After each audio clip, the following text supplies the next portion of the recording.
Lili o ku tau whakatahani mai e le pini, whai tau whakapapa whaos, o tau whakamawai, ia moe toko taha, o ku tau tolu, o tau loto whare, toa e whamasiwani, ia ku hinga ia e tau whakataha mai ki mua, i e siasi ia moe ka inga kotoa, ke whai ha tau loto whare ia.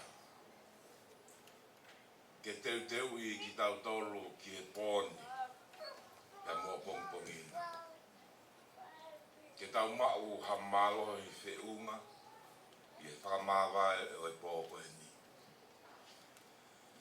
Kai tau te whito hoke tau pōpō ke tapitea, e ke ki Finau, mo i Mapuna. E ki a life wheka. Wei ke kakaia ke nau whakahoko e whawhamiri o e whafkoe ni. Ka koe talama fua pe ke tutoni a wahai wheka pe a mota pikitea. Ia koe hui, koe tawhaki koe ku tamai, o wou maua e a wahai wheka. Ia koe tawhaki e ni o e whae, iola, whae ia, ko ano te hina e ni a Finau. Ia ko tui koe uhinga pe ia, o omia e whainga maari e ke te au. Ke hao whai aha tau kwa whamiri. Pea toki tuku ange ki he siasi ke lau hoko atu, ai ngā whai loto, ia moi malanga, o e toi ngā e pō ka e mai aho a pungpongina. Maui ngā vito ke tau teu i ki tau tolu, ke tau mau ha malo i te unga, ke tau whaia ki ai whanonga ia o e pōko e ni, ka e mai aho a pungpongina. Ia kui kai ke te ai ha malo hinga ia, whanili, ka koe tau toi whanongo pe, ki whawhora e o tua, ke ne whai ho tau whakaloto lahi. Ko ia bete ni o mea māmā i he lotonga o e pōuri. Ko ia bete ni o mea no ngā lotonga ai loi mata ia. Ko e loto ku kafo, ko e whawhora pe o tua te ni rawa ke whai tō mai. Te koe uhinga ia, te koe mahuinga ia o e pōko e ni. Te koe whiwhia he ku lawe i e whainga maari e ko ia. E pōni me e whai te pē o sini ko rawa sa tau himi, te whai ha tau lot, lau pē mua ki le son me wholopola, mua ki pōpō nou pē. Ke ne tokonia ki tau tolu, ka hange ko kulau, ko e tau whataha ko toa mai koe ni, ko i ngā ko tapu ki te aka mo si Finau. Ke tau tupe o pōpō ke te ia, e fuwaha tai whaingataha koe. Nea mo tau mamahi ko toa pe. Ta tau pe ki e whamiri o e tamai te ko bahani wheka, o e whamiri o whae Finau.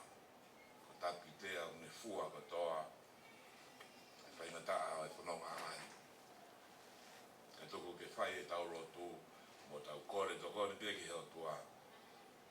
Whaulo mai, ke hulu mai e vai hala whaingataa ani. Ma tolo atu pe tolona e pōuri, hā mai e whonga mari o tua. Ke whai o tau whakakoloa, i e whanonga, tau whai i taini ki i tāniti. Ke tau hiwa i ona nima ngāo whitu mani ma himi, nima whitu nima, e taki atu au si a mama, e taki au. O whapuri ki a wai hara, taki au. Koe moui koe waha noa, ofi mai o taki ai whanonga.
taki au.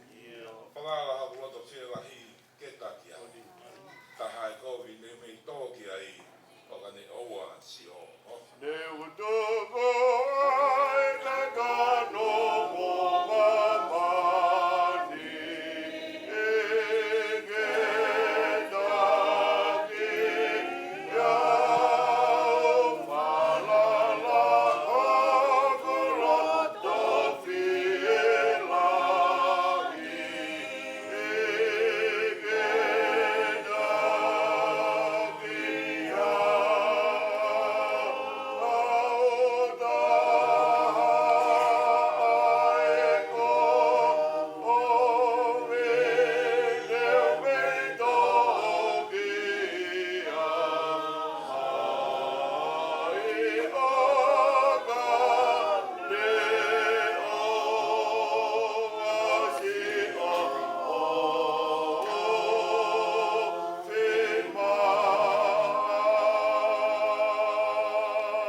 Vesi whakao si ko futu tau mo si o tau hiofi.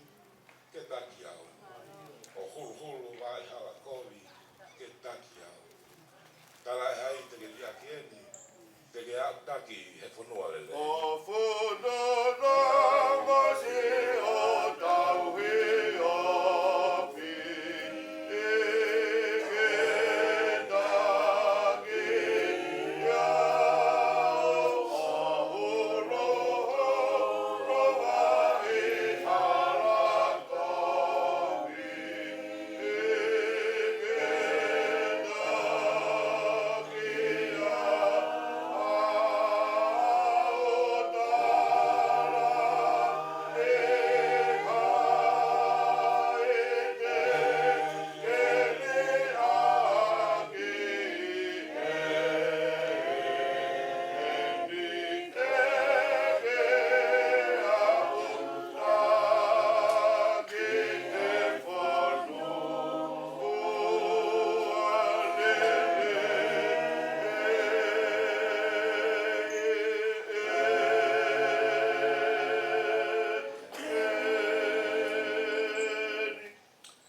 Ke taulotu.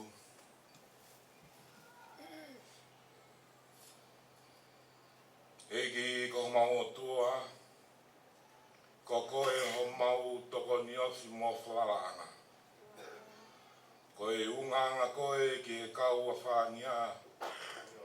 Koe ikuanga koe ki he mau whanonga. Ie te eki ko tuku ai ngahe mō ngā. Koe o tua pēa o hawhi. Pe whai mau ai pē ki he taianga. Koe tau e a whē. O kuta tau tok pē moa aho ko si tu atu. E ki e tokoni mai o ka vai se mau whanonga aku whai. Marui mai ho mau lau maari e. Ke oua na whai ange kua more mea te koe. E o toa o kuke nofo I o mau roto ngā. Neongo koe lahi o e a Fiona o kai ke mau lava puke ki ai. Ka ku tai liu ai pe a ho tala ke te ki mau toru. Te ke ia te ki mau toru mau ai pe. Mono ia a hatu I pe ki tai. He kona uiro ia te koe hana whakama. O kuke a Fio ia nofo koe ni mo hono nau. Koe nasi o tangata ia ke tangi pe motoe. Koe tahi e, koe vai me he. Pea nei ke mau whe kuki mo mate I o mau ngahi ahau. Ka mau ka hake ke whanua koe koto toaka mamata. Ka ko hai te mau te alu ki ai. Sisu ko koe pe. Ai tau ke ike take atu ai whanua. Ko koe bea e mama ke hulu e waha I hala kopi. Ko koe bea te mau piki ki ai. Te taumua lele ia e whanonga. E o toa aku ke whawhonga mai ki he mau whakatahani. Mo e loi mata ia si o mau api. He langa pe auhu e te si mama e. Ka mauhu ki ho ao moe te pe. Ko e fie inua ki he vaiola o tafe me o taloni langi ia. E i whakaponu e maunge si. Aki ho kele si. Whakaponu e mau manawahe. Aki halototo. Whakaponu e mau wewe wa. Aki hatui malo i whau. Whamaa e mau hia i tātāne tafe me kare kare. Te holo i mua si loi mata. O ku whai aki le si i whekoki. Te moe aha koe. Whaki mai a fia i o mauroto. Ku ke mau i lo. Koe wheo hia u taimi no. Koe maa wae o ku mau whaini e taimi no. Te mau whakataha ki he ati ko teu. Teu e ho mau hau. Maa ki mau toru. Ai kau vai fu. Whamoi hake ai si o mauloto mo maulau malie. Wahai whewheka e. Si tahai fua e manawa. Laru ki tea. Ai pehe si hoa Finau mo makapuna. Te tōku ke la vea i ki mautoru ai whamiri mo e ka inga kotoa. Whai tā koe ki na mai si kautaura e ki o e lotu. Nau whai e teu e whamawai e pōkoeni. Si tāna e ki whai ki kau sea o sa Suisiliana tonga vaskonua. Mo ki nautoru e kau fua whatongia o e pōkoeni. Kai pehe ki he whakaheke he ka pongpongina. Fua ki mai haiwi pia ke takawhia te ki nautoru. I roi pe i he whahinga o i tangata. O i kai ai hangata anga i he māma koe ni. Koe ngata anga koe a whiona pe.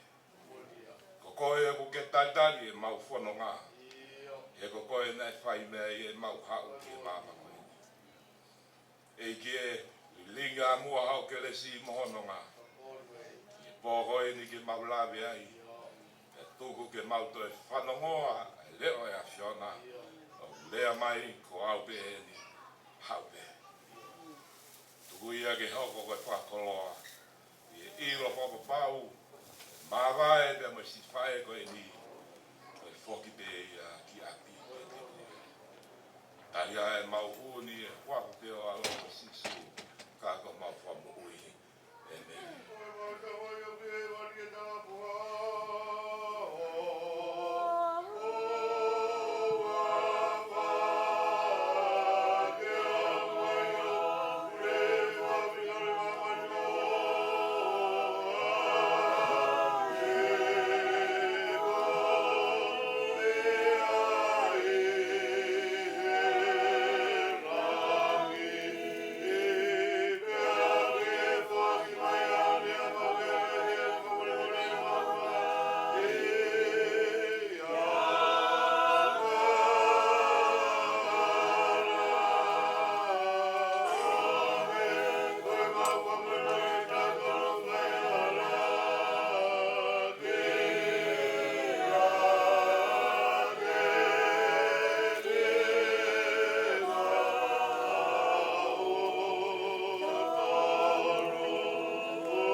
So ni e whai mea i ho tau whalotolahi, ho tau whawhamiri e poko ni, tō pe ia me tohi whakaha la he wataha le suro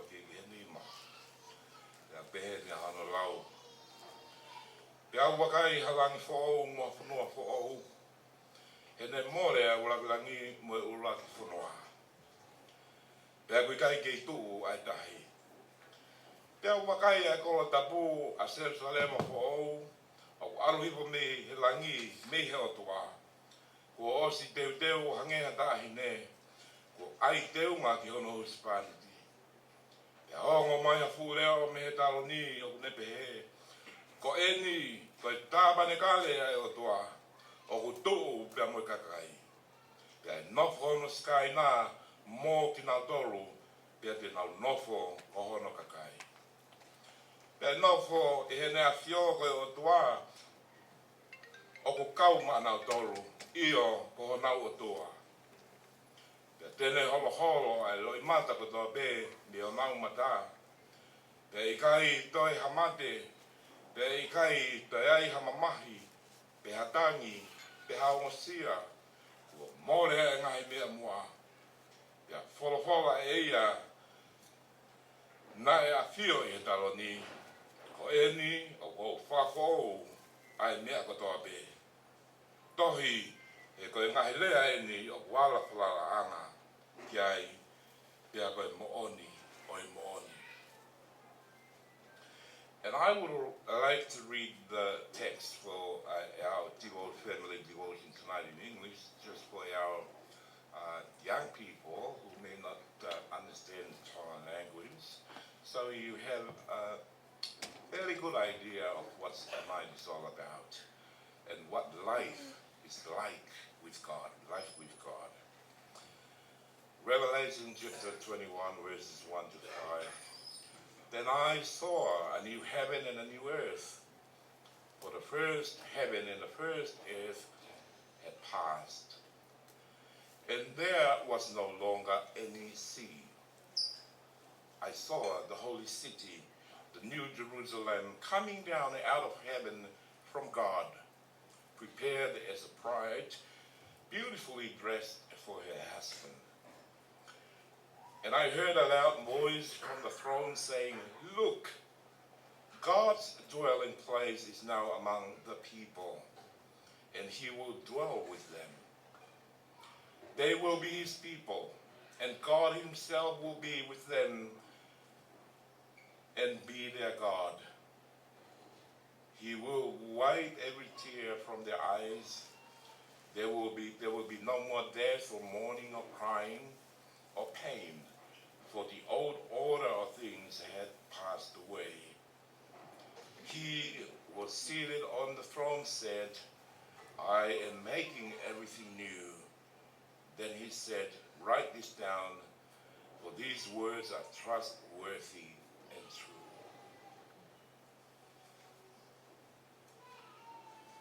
Tapu moe o tua. Tapu moe kere kere. E ki o e lotu, au whakatahani mai ai. Tapu pia mo te loa, mo howeik. Whei tau rāro ka e a whea, si e tau whapāmiri i e tawhkoini.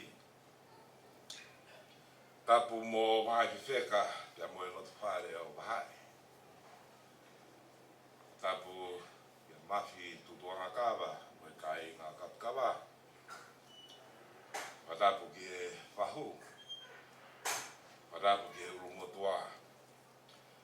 Whatulou mo whakapapa ki e pekia kutoka.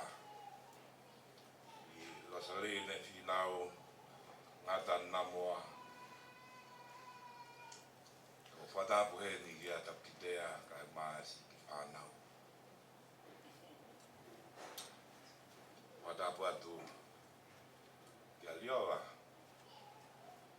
Kai mai i rota whare koe ni tōpu mea i te kia.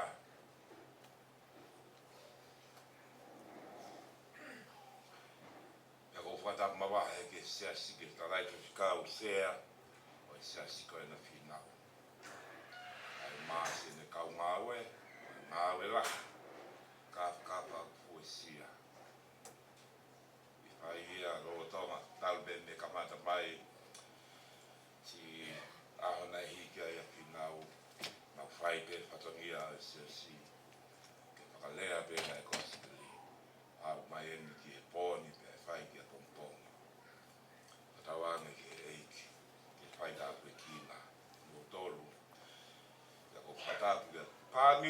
whakainga ko toa pe mo maheni o tau rono ku mai ke apini.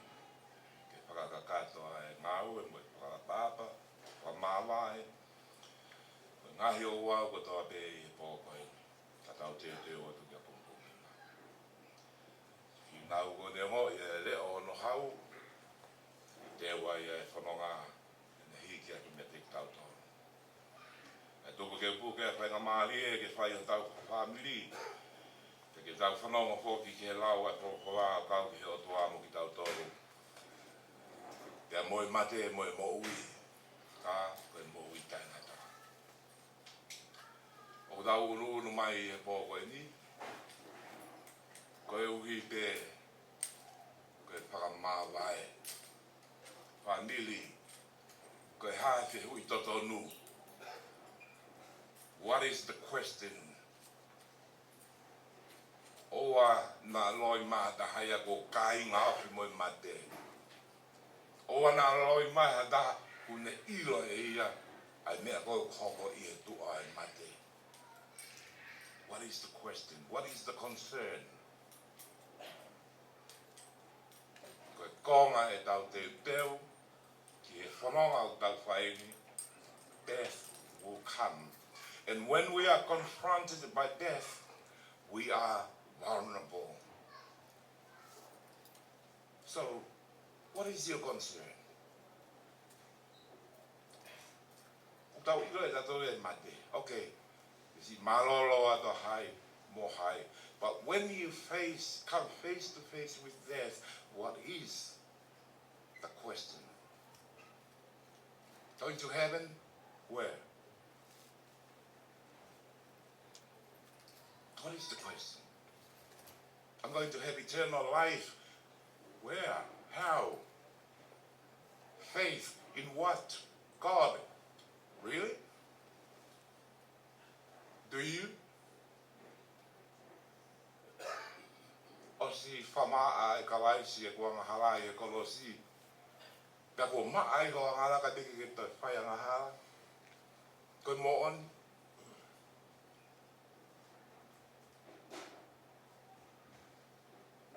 Koe uinga ia o mahu inga ke tau ilo whakapapau. Ai mea e o tua whai mai tau mo ui.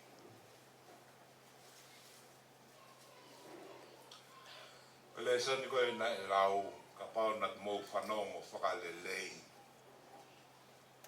Ke mea ku whai e he o tua. Neongo ko toa i pē, ha mea ku tau whai he mo ui. He kai ke ne ta ofi e ia. Ai ha ele mai e o tua nopu mono kakai. O kua hoi ki tau tau ke tau tui. Pea amanaki, tau mai o mahuru haka ofa he o tua. Koe ofa pea e o tua o hu atu mo hu mai me he mo i tae ngata. Koe tui, o kuhuki ki ai ki tau tau he wholofola, koe ne patoa pea o ngata pea i tua whai toka. Ngata pea ka wako e ni, ka ne awe ki tau tau ke tau wau ki hoi ngata anga koe ia. Ko ofa toko taha pea o tala mai te he wholofola, o ku mahuru haki. Ko ofa e, nei whatupa he o tua ai universe mono ngai koroa. Ko ofa e, nei tumai ai hono aro toku taha, pēnei whatupu ke pekia he kolosi. Sione, tolu taha ano, he nei ofa pehea e o tua. Ko ofa toko taha pē. Tene awe ki tau tolu ki he moui koe. Ka tene whakaau ki tau tolu ki he mea ku tau tui mo whaara ki ai.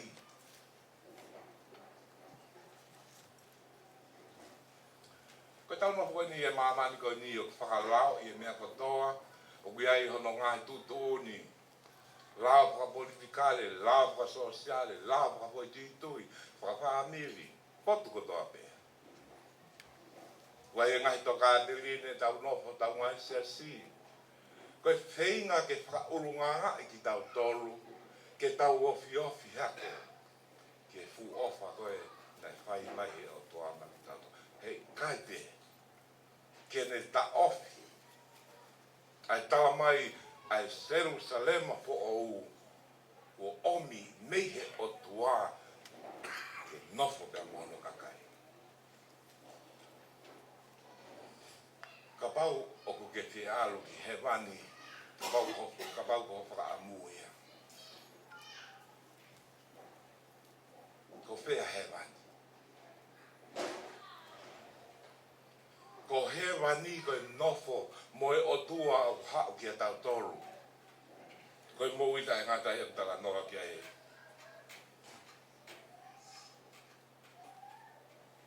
Ai wholofola.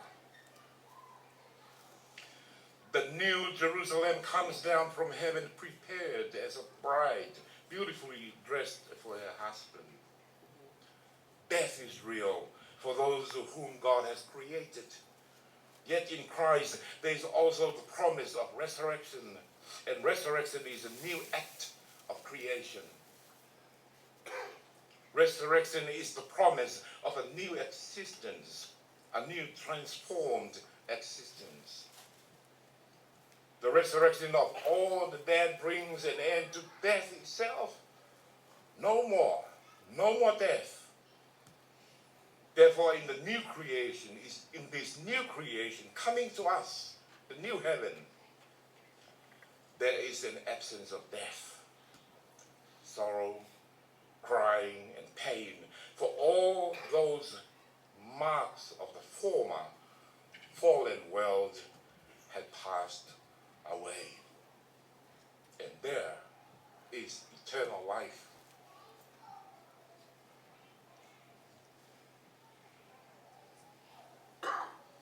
At the same time, the creation is characterized by the presence of our God, the new creation. A voice from the throne declares that God's dwelling will be with humankind. He will dwell with us, and God himself will be with us. What does it mean? What does it mean to have every tear wiped away from our eyes? We come here to cry, to mourn the loss. But what does it mean for God to wipe every tear from the eyes, our eyes? What does it mean for death to be no more? For sorrow and crying and pain to have passed away? What does it mean to be made new? Those who live in pain and sorrow for the sake of love will live with God. It is about love, the love of God. That's all we need. The love of God is all we need, and the only law that Jesus taught us, love your God with your all, and love your neighbor as yourself, and that is enough. Love. We can grieve the loss of loved ones, but remain in the hope of what's to come. God himself is coming to be with us, and that is salvation. The New Jerusalem descends from God. The final hope is not that we go to heaven when we die. Salvation is not about us going to God, but God coming to us, and that is love.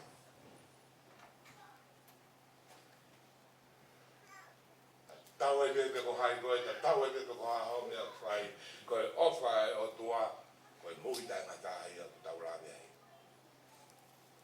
Koe whai ke kau mea whai mai e siso, ofa pe ki ho o tua a te kotoa. That's all we need, is just love our God with our whole being, everything, and love others. Te pamole pe, si hoi ki kai maasi kau taulai ki.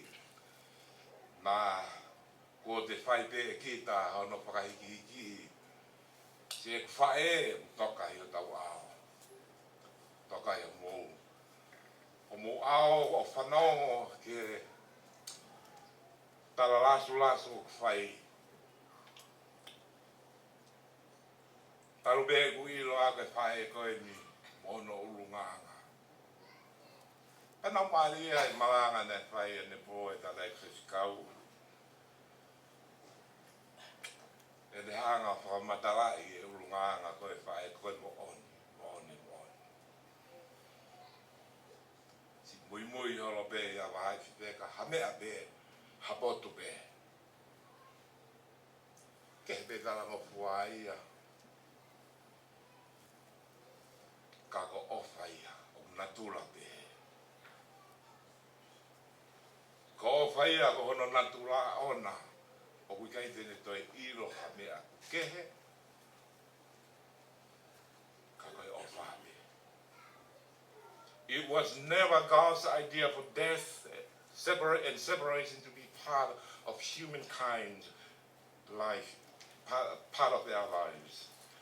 God's plan was always to be with us, to love us and live with us in close relationship. But God knew that in order for the plan to work, we would have to choose love, the love of God, the way of God, the way God loves us. We had to desire God as God desires us. And in order for that choice to be completely our own, there had to be an alternative. Let me make it clear. When those who live in love died, they find life again in God, our salvation. Where is God in all these? Why mourn the death of loved ones? Because of love. The love we share with them. The problem for us, love is way too big, too strong for us. Love is too powerful because God is love. That's what the Bible says about God. 1 John chapter 4. Whoever lives in love lives in God and God in him.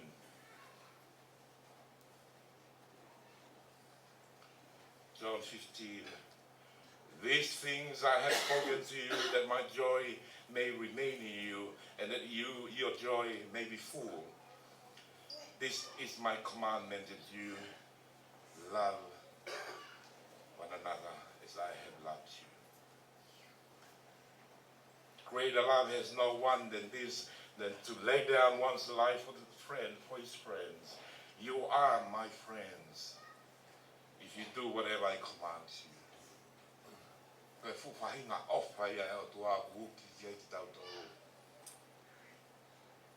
The love that put his life in danger to save our lives that was in danger.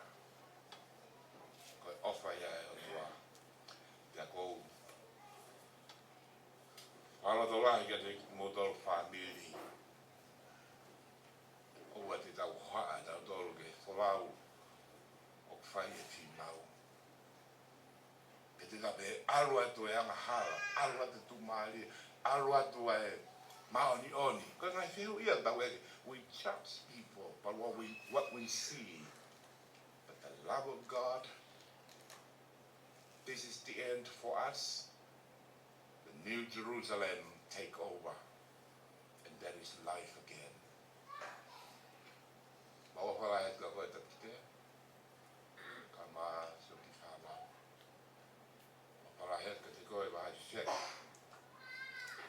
Mahino vea vai se kaia pat na tau whanongo no lawe he malanga ne po mo na. Whanongo tā no vea ia he kau mātu ai ko ngā koe. Hiki mai tu kanu poru ke sia ko vei o ngō. Ka langa mo I lotu he kau pau u. Tutu ni he tui awe na tō whamok na tō ke lausi. hoki nā tau kia ia, o i ki nā toru, ka kau pau, ka kau hinga e nei, me a wahai whiweka ki lausi. Ka mau, mau noho halope mā toru i, o motua. Ka nana uo moe me e ua, pau moe lotu. He nai o mai whoke lotu ia ki kolo motua. Ke whenga ke o i a ki e kau tamani. Ka whai pe whoke pau, ka nai tō pe te ngā. Ka hā pe ngo mea ia e ua i a wāi whiweka. Ai pau moe lotu. Ka kau tō ai ia, nei whekau, ka mana rau nopo i kolo motua hei rope whe. Inu waro, hero be whe anu waro, pai tau waro haka tau tō. Kai ke. Tā pua ki wea honi, pā mili mō whe ofa akite. Koi pōpō ia ke tau whai ke tau kitea, ka mosiene i Finau, ka tai whai na tākoi. Tau whai pēa ofa e o tua, e tau te wai te, ke Jerusalema po o umu. Kua sia ia e Finau i hao. Amen.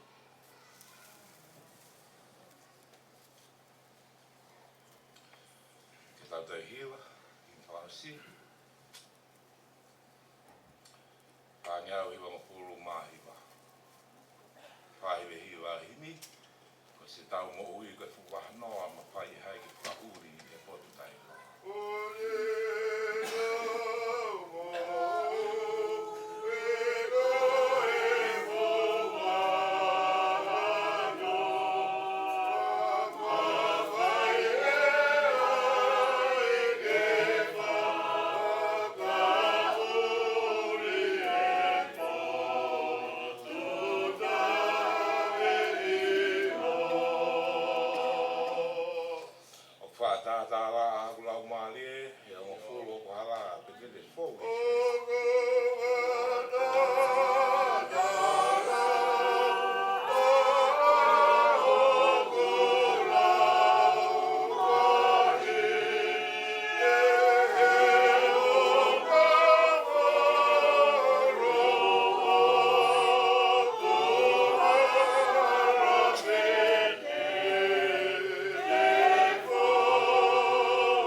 Kai koe nei ave ke lausi i kua whonu e tau whai kau e lausi. Koloa ia. O e lotu, e moe ofa ki e hofua. E tau laka atu e hala kua tofa, o e tuku i a tau e awhi a koloa. Pea tau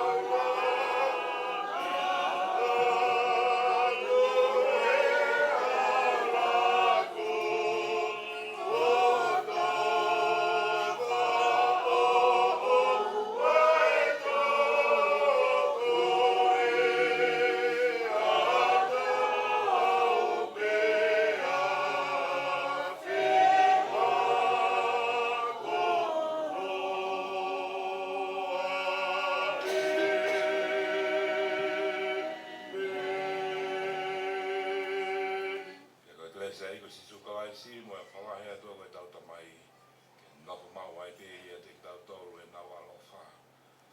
Ua koa au ki ngata mau e whananga. Amen.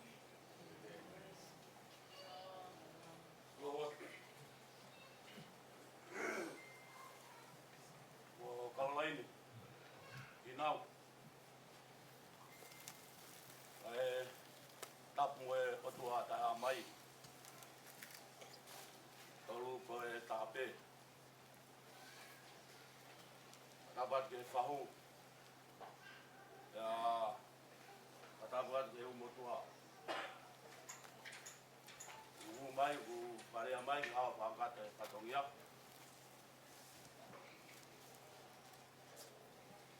Tago whamalo atu kati motol whami. Lawa mai ke whakata e whatongia koe ni ka Finau. Wai mea ko tio ki ai e moui a Finau. Ange o ko tautu he ni o ko manatu ho mau tupu anga.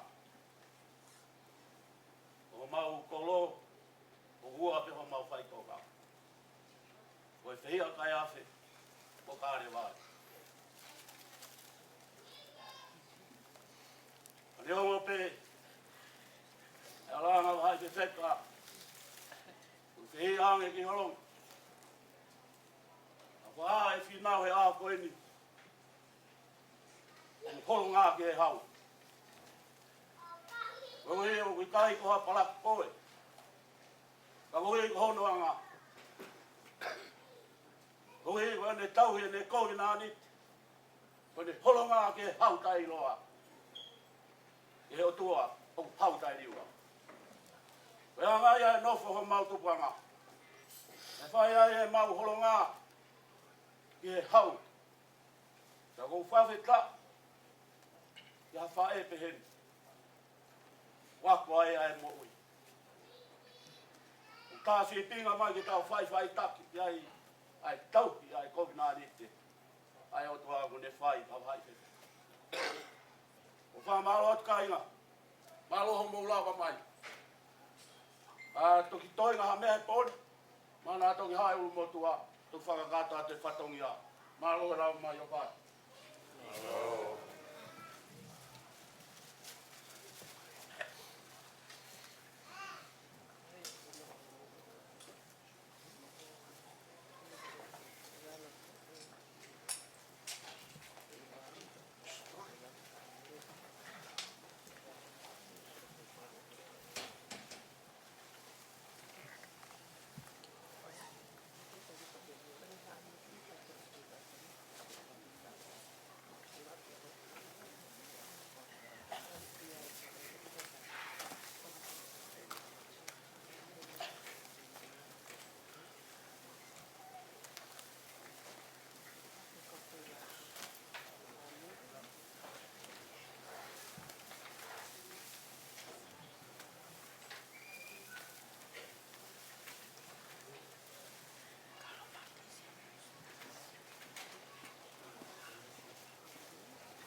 Ia.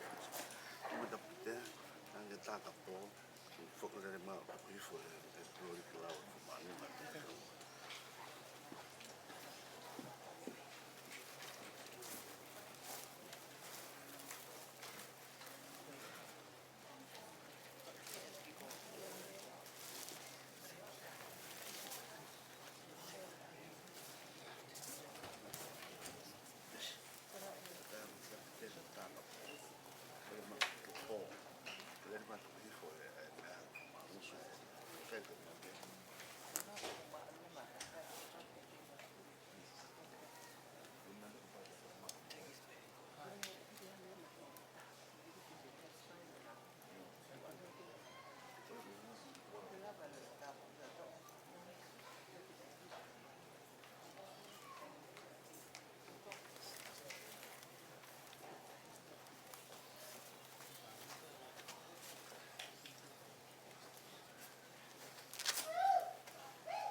fio ai tolu tai o tua I o tau rorotonga pe whakatapu ki he pekia, Finau, Namoa ka kukore ke u whatolo wa bebe au ngā mua e whakatapu katoa e tala ta whunua, a tonga ka bihe ki he tala whungani o I lotu whai whapaapa ki he whahu ka e a tāmo moau ki he whakahoko ai ki o au lotu ko ini na whai ki tānoa I ke lau maari Finau ka bihe ki a whaifewheka ki whai haki o au lotu ko e ki o au lotu e bihe ni ahono whonga e whai te kore pe mo ke kauhiwa ka tak whamore more ke hunga pēr tau ki himi ai a ko himi ni mangi au whangu fulumani nima Kalistiani o ai lotu siki e a hiria te whakapea ki lotu o kamata hiri ko ia e lau leo tau lau wholofola me hula ki tohi a sione e a hokat gai mo sa me whetari aki a ko sa me ua mo fuluma ono te lau le vai o mo lelei ai ko mo lelei ni lau he sapate ko ino tau whangana ke atu ki ai ko e sapate hau no tolu e taime e lei niti pe te whai leo haki tokoni pe whai leo me ua whaosi ai tuluko e vai tapu pe amo I iseso e tu whai leo me tau himi whaosi ko kukore atu mua ki he una ke hua mai ai himi uraki ai ni mangi au ave siua ni mangi au whango fuluma nima ke kamata ke tau o warotu malo.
Fia ka kua fia maupea ho mauloto ke maho whainga maari ke whai ai ha lotu hu a lotu whakawhikiwiki mo a lotu whakamalo ke mau komunio ai mo e awhiona ko e tāla ho awhio o ku aho langi tau mamao ka ko e tāla whakahono pōni o ku Manuela o ku e awhio mo ki mautolu I he mamani ko ni I he mea kotoa pe I he aho kotoa pe o e mau mo'ui ko e whakamalo ia pe a whakatautau te whito ke ngai mō meniti laulo taha I mau whai whanonga i he mo ui, mo e ofa, mo e tui, pia mau i lo i whakapapau tai whakawewei ua, ai a Fiona i a te mau tolu.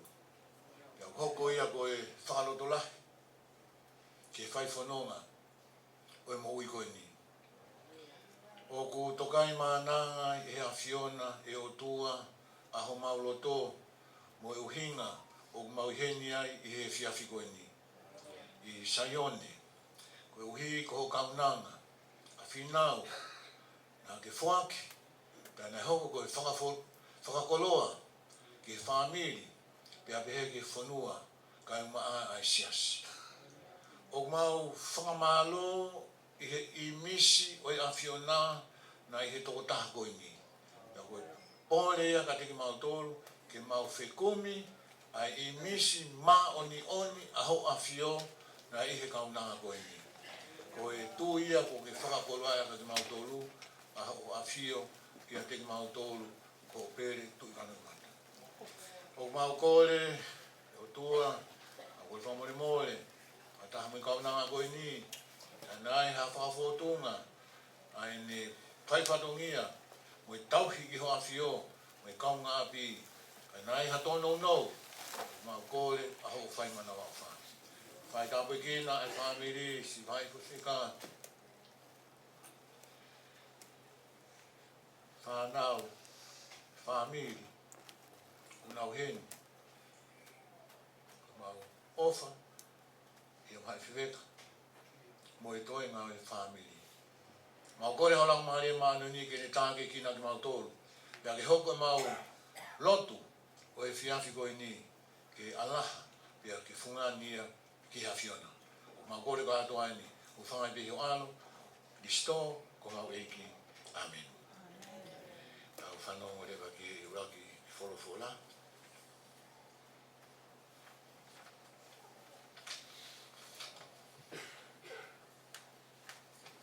Me uluak wholofola, le soni uluak i ahoni, me sione, me sanotonu. Wakayami ki he lahi ai ofa ai tamai e te tautolu. Nene ui ki tautolu ai ne whanau. Pakono mo oni me ia. I koe whanau ki tautolu ai o tua. Ki tautuli. O tali ai milino. Kono uhinga ia o ki tai ki iloi ai ki tautolu ki mahamani. Se o kungahi o whaanga. Koe kukoleni e te motonu.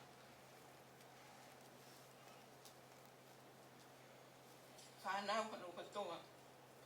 O te eki mahino ka te te autoru koe ha a mui. Te tawa. Ka tau sio maheni mo le leini. He ha elewa kalaise. Te tawanga ta tawa i pe moia. He te tau sio ia kalaise ka e pulo. Ko ki tau tolu kotoa pe he e nau tui. Mo oni e ka kalaisi. Whakahau i ho mo ui. Ka tau he mele no. E tau sio ai ia kalaisi. Ko whono ia e o tua ki a honi. Whawheta ki o tua. Ko mole te he hoko atu he sāme. Ko e sāme o ku whetari aki. Te lau atu. Ano konga. Pa te ukole atu e mau tali mai. Ko e tali o pehe. Ko e iki a hapu maama mo hoku toko ni. Ko e iki a hapu maama mo hoku toko ni. Ko e iki a hapu maama mo hoku toko ni. Ko e hai te utoe mana wahe ai. Ko e iki a koloa kotoa o ta mo uyai. Ko hai te utoe holi mui ai. Ko e iki a hapu maama. O ki ai ha mea e taha o kou kole he iki. Ko mea pe ia o kou whakaamu i ai. Ke umao ngā nofo ai pe i he whare o e iki ko e tamai. He aho ko toa pe o e mo ui. Ke u ahi o momona ai eiki o mamaka tonu i hono tempale.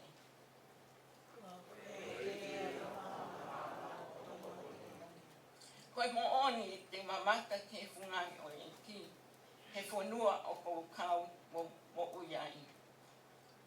Ia te mo tolu mo whalala ki ai, kuke mao ai loto toa, whalala ki o tau eiki.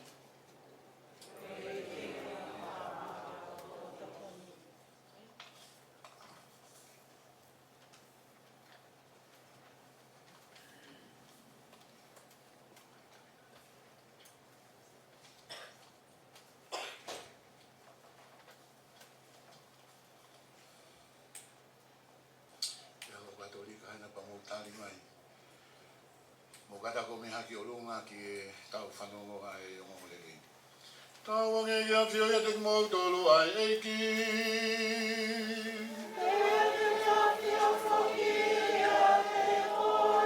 Oi ko ngai me o ngolele topu tapu na e tohi e sione.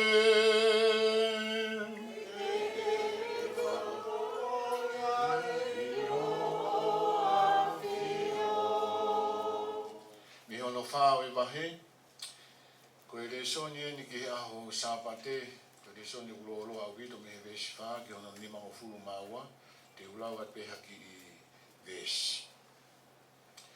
Ko Sesu mo e whewhine Samelia. Ko e whanonga a Sesu ki Kāleri, na e pau ki fōu atu i Samelia. Pa ni au atu ai ke kolo ko Saika, ko e kolo o kuofi atu, ke he konga kere o si o sifa, na e wange mo ona e hene tamai ko sekope. Na e kei tu wai ai vai tupu na e keli e sekope. Pea kuongo sia au pita se suhi whanonga, o ne tangutu hi whai pe i he ve vai tupu. Na e unga eni o hoa tā maari e. Pea wange, pe na e o ane ka wako, o kumi mea tokoni mei he kolo. Pea lorotonga e ni, ko hawa e whewhine Samelia ke utuvai. Pea leanga se sugi ai. O mi mua Hawaii ke winu. Pea beang e whewhine. Ko e siu ko a koe, pea ke kore vai ki a te au, ko e whewhine Samelia. He nai kai foki, ke uhi aki, ai kakai Samelia, pea mui kakai siu. Pea behange Sesu, ka pāu nā ke iloi, e mea ofa o whie whaki atu e he otua, pea mui toko taha o ne kore inu atu, ko ke kore e koe ki ai, Hawaii oku mo ui, pea tene o atu ia maau. Pea behange whewhine, ko ho vai mo ui a au mei whe, he koe vai koe ni oku loloto, pea kui kai ha o mea utu vai. Ko mau vai tupu eni na e keri he mau kui e sekope. Pea na e inu me iai ai mau whanau. Pea whaka inu me iai e mau ngahi monu manu. Mea ni o ke lahi ange koe ia sekope. Pea beheange Sesu. E toi fie inua pe hataha e inu me he vai koe ni. Ka ko ia e inu me he vai te oange maana, hei kai ke toi fie inua ia o taingata. E hoko ai vai ko ia, hoko atu ki hono loto, ko e matawai mo ui ke ne inu ai, pande ne mau ai mo ui taingata. Ia beheang e whewhine tangata eiki, o mi mua ma aku ai vai ko ina. Pea hei kai lewa, te toi fie inua, pe te toi hela, he tō vai meheni. Ko ia ngolele tonu ia ai eiki.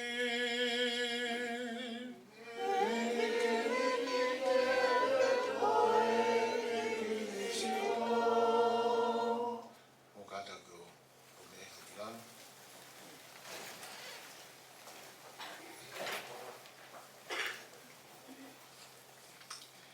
Hangi koe nā ku lawe ke hei kamatanga. Wala tu pe he taramau e whanua, pe he moe lotu, pe kia, mai whiweka, pe kia kapitea, ka tāmu au ke whaipeha ki vai hai no no, fia lahi, tai anu te tau ia te au, i he kore nā ki whai mega te au mai pe wheka, ke uheni he fia whiko ni, ia pe he pe ki he taimina si i toko toa ia Finau i he i Vaiola, i whare mahaki, ko e fia lahi i toko loto, pe hangi pe i apisia ki mua, i he whamiri, nā ku kau ki ai, ia o mahino ai ai ofa o tua koe ke whakatangata e koe whunga waka whe o tau kau ki ai e koe mea maari e anga e tau whai whanonga he tui he taimini koe kau karistiane kātoa pe ki tau tōru ano kamata e amana ki hawea pa pe ka pātien siwa sias whakatangata hai tonga o ku papi taiso kātoa pe ki tau tōru e wawhai tamai mui alu mui lau maari e maani e koe o ngō whawhia ia matai koloa ia ka te au i hea ngai tau whai whanonga. Ko e mea ko whantara noa lahi ki ai, ko e whine pa ko rati ka maaria te mou siope ki ai he mou telefoni, he YouTube, ko e whine pitania ko Karen Armstrong.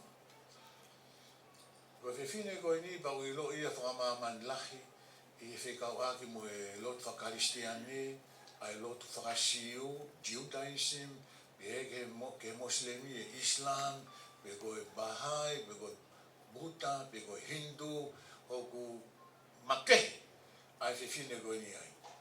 Mo ni ngahi tohi ke hike, maha koe tohi ne tolu mawhultu, pa koe tohi whakamui mui ne whakasio sin taimini, ai topu tapu, ai anatula, ai whakatupu. O ne pehe ai, koe toko taha ko toa be, o ki ai ma oni, a divinity, pa mo sacredness, ai o tua. Ko tau heni ko Finau, mahino be mai ki whera. Mo whamiri, tapu ki tea. Ai pikinga, kia Finau. Duhangakawa, pe pegi tangata, pe wahahake, mo wahihifo. Pau te aipe mo pikinga toki mua taha ana o toki lawe ki ai, koe konga eiki, pe koe konga o tua, koe whiwhine koe ni.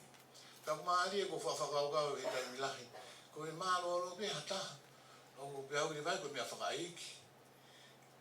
Mea whaka eiki whewhe. Pau tau, o kai ki tau konga koe pe whahinga o wahana o konga eiki. Ka ihe lotu, pau tui maha koe uhinga ia, pau mea maari e. Ai anga tau nofo i tō ngā mo e whanua o tau tupu ai ko tau runganga. Ko ne mālolo pe hataha pa uangi rewa e whahingoa ko ia ko i mea whaka eiki. Ai koe ko eiki he anga e tau nofo o whanua. Ai koe konga eiki he koe whaku mo e ngahi o ki tau tolu i he imisi oi o tua. Ai koe mea ki tau whakapa ai ki he toko taha ko toa pe koe uhi koe konga o tua ai aki tau tolu. Koe sāme o ahoni, sāme o furuma no, ai eiki ko tau mama, mo tau whakamoui. Koe sāme veo tau o mou tau lawe i kātoa pe, mo mea o tau viviri ki ai, aho tau loto mo, ngai whana ua lo loto, o ki tau toru, ke tau mātā mai ai o tua. O behebe maharope ko Mosese na e whemādaki pe mo o tua. Kau toi tala mai he kau maa oni koe ni ngahi kuanga mai ki mui ni, kau whiwhine, kau waitanga ai whiwhine koe ni koe Santa Teresia, koe o tua ia o ai ni awhio i he mea kotoa pe, pe koe hape hate ki i ngāwe o kuwhai, o kuiai pe au toku tapu, ai ngā au kotoa pe, o ka pau o te whai a hotoloto kotoa. Ai koe mea ia, koe uwhamanati mahi sāme koe ni, tau tala pehe iki, koe tainfo koe, koe o peke Serusalema, koe o peke Tempare. Pe hai koe whiwhini te rau toki au ki ai, whiwhini Sameria, na nau, lotu pina tohi nau ngahi tafunga, nau ngahi mounga. Tau pea koe, whawhora iki, i o pe taimini, koe lotu o whai pe, i he mooni, mo e laumaari i ho tau loto. Koe whora uraki, me uraki tohi koe na Sione koe apostolo, mo mea pe dai na si tau reke reka e tangata i koe ni, pena e whata atu pe, ke he whare lotu, ke ni lau e folofola pe ko ni lot ko ni ako na ki be ko ni malanga he tai na kai ke me la vai ke mo se o fofan he be si oni ko le aia na e tu la hita ni to me fofonga ko e ki ko me au ni whakamahi no mai he whawhiko ni e fofola ulu aki aki tau tolu ko e whanau katoa pe aki tau tolu ai o tua pa me na ulawe gai ko Finau ko e ofe fine ai o tua ko e mea he kai ke tau lawa o si tua mo atu ke tau ke tau si o ke mea taha ko e hiko i mise o tua o ke toa taha o toki whakao si pe ai tā noa koe ni he fefine Sameria na tau si whanau he tā noa koe ni Samaritane koe Sameria lelei ai tangata koe nei whaifononga mai pe na e toko ua nei mumu atuai koe whaifikau mo tangata pe nei ngā pe whailot na side step ko pea koe side step o whai pe sipoti pe o akapuru sa se hema tā koe o te lawa pe mo ia a mea koe nei whaifonga tangata o ni ka toki aluatu ai Sameria ai tō taha nei pehe o kovi tā koe koe ia urerei o hanga he ki o ko whenga i ke liu ai e misi ko ia na tuku whakaholo ko mea ia leipola ki ai kakai Sameria ko kakai kovi pe hanga he ki o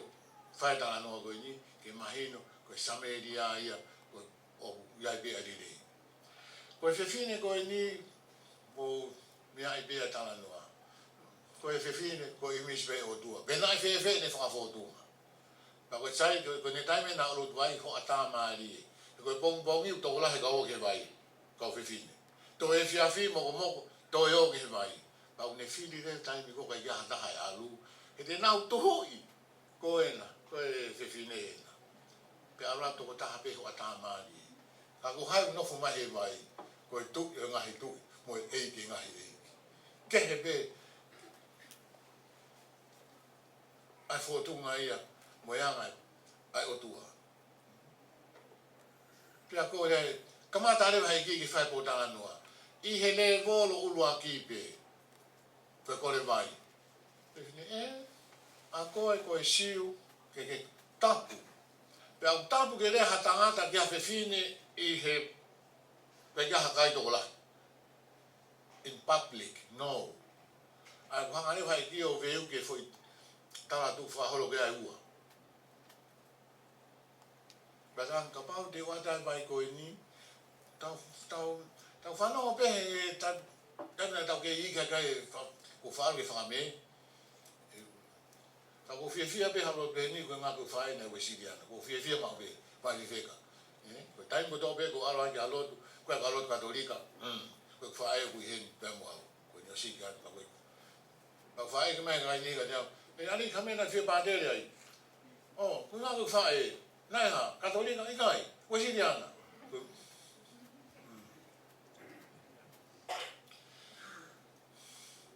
ko fafan ko pa o fata no pe ki ko lo vai ki ko alma pe ki fa me wesiriana pe a o se fa sta o alma pe ki we ke lo tu he ko os be lo tu pe a le bati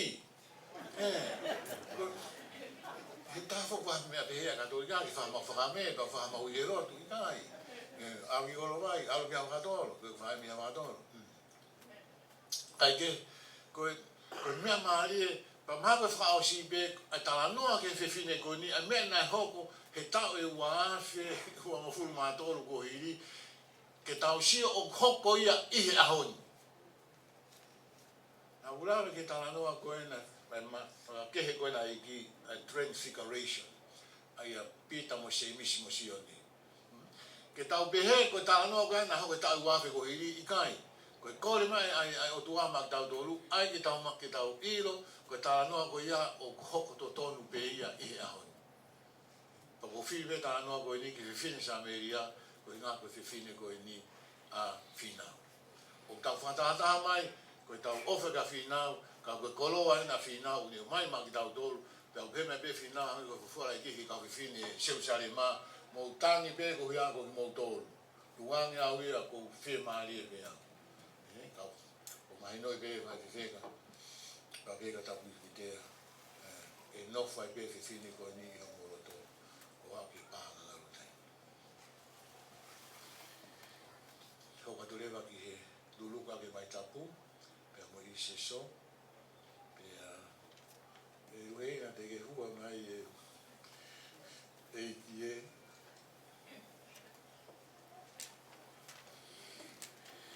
ki e alo whamai I la Finau Namoa ke ne toka I whimari. E ki te alo whamai ki a Finau Namoa ke ne toka e whimari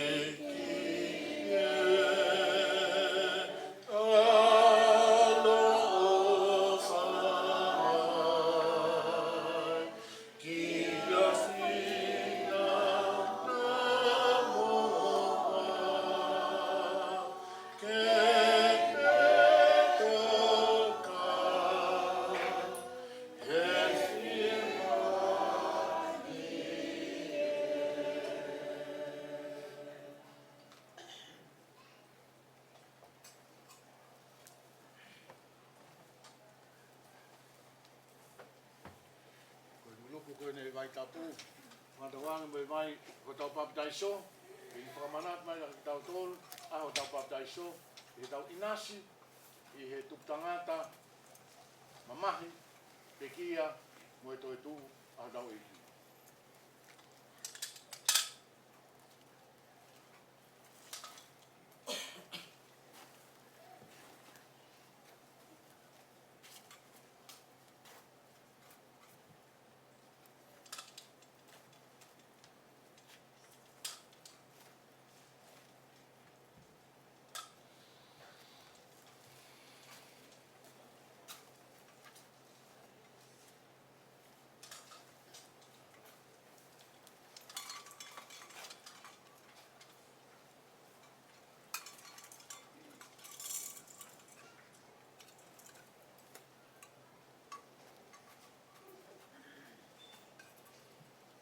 Koe ngauen sakaria I he tempane, ai tutu e I se so, pia koe lai peno, ano namu kakala, whakatawange koe tau o au lotu ia, I ho tau eki o tua, pia koe kohu en arake ki olunga, koe tau lotu ia I he vai.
Tau himi whakaosi.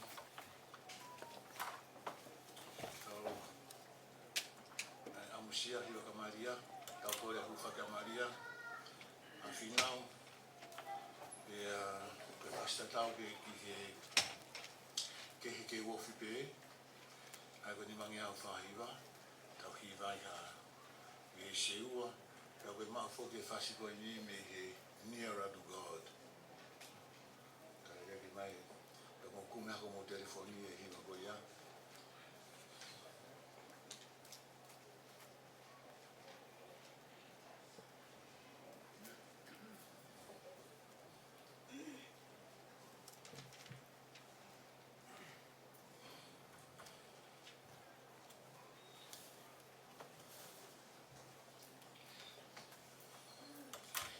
Friday vai e taku tuku.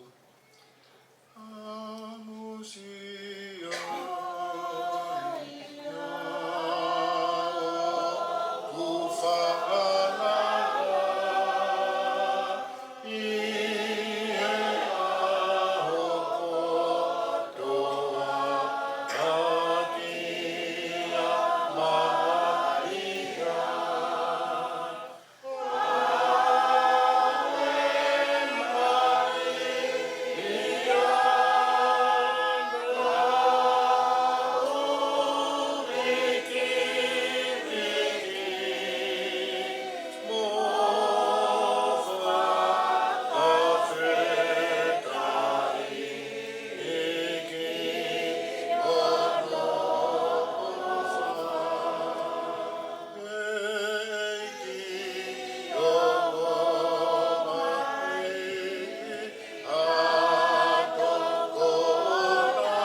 whia te motora iki. Tawangi ke hifu mai ka te tau tōra tāpua ke au tua mafi mafi, ko tamai, ya moe alo, ya moe lau maari e maanyo ni Amen. Tawangi lau maari o Finau, ke a pehe ki he si kainga pekia ko tō pe ke nau tatoka e fi maari. Amen.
tapu e.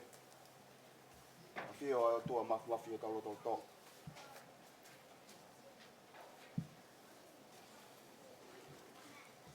Tapu ya ho ik. Ma ha tau fono. Tapu tu ke ai ne ko Finau Namoa. Pahu. Tau ma vito. Tapu kite mo Finau. Mo fami. Nga te au fai to. Ko fonga pe fa malo. Ko i ko kolo. Ko tau whanongoa, i wheitu la ad. Tō mi e whawhonga, ngā tai pātere. Koloa ka koha koloa. Ko tahai koloa. Ko wholofola maa ni one atua. Kai moi nua e moi e lau maari e. Kumunia ko matai koloa.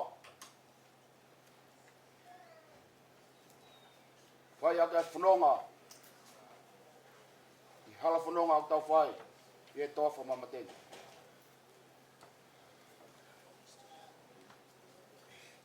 O whalai ke whawonga o e pātere. Ia mo e koloa. Mau inga ko tau inasia e whamiri. Holoholo ia e loi mata au tangi. Fie maari e kau ngā whanonga pirikimi e mau tau ia e. Lewa malanga. Kau ta tau ai.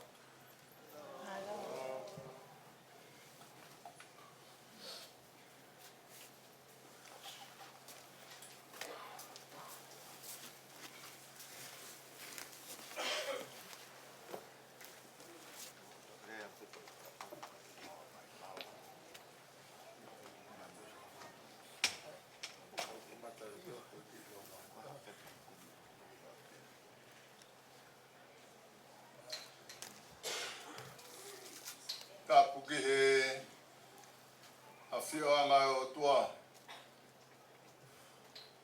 Ko tau whakatapu i ke whai ai, ai tau whawhionga ai mao nioni. Whakatapu atu ki a Hawaii. Kai o maha matapule. Pea kou whakatapu atu ki he whahou. Mai urumotua. Whakatapu atu ki a Iloa. Kai lala. Pea pehe whakatapu atu ma kehe ki he whiwhine goen. Kalolaine Finau Namoa. A tā mautoru he whainga maari e koeni. Ke mau whai hapo poaki ki he kaunangani. Nā ne hoko koe matea kia o e eiki. Pena i ke loto mau bea e kaunangani ke hoko ai eiki ko hono tā kaua. Koe tau polo kalama o e pōni hiri pēni te ukore ki tātai whaiwhikau pule o New South Wales. Ha whawhai ngā ke ne whae tau himi roki. Whangeau o Furumavalu. Pea ka hiria te ukore ki a Sefesfunga ke ne lau ai le soni o e whawhiangai. E whesoa wahe ua, ve stataha ki he uoua. Ka hiri e le soni, te whai peha ki pōpoaki, ki he piliki mi koen. Moha ki tokoni whakalau maalie. Me he wholofola kua omi e he lau maalie. I he poni. Ke whaiaga e tau whamawai. Mo si I kalo laine. Finau Namoa. Kahiria te ukore kia sefes kene toi lau. Ai himi ni mangia wano furuma tonu. Te tau whai ha tau lotu. Hokoe lotu ai eiki. Te whaosaki ai tau kresi. Tau ki polkala maia. Oi poni. Ko whainga. Tene whai himi ruaki.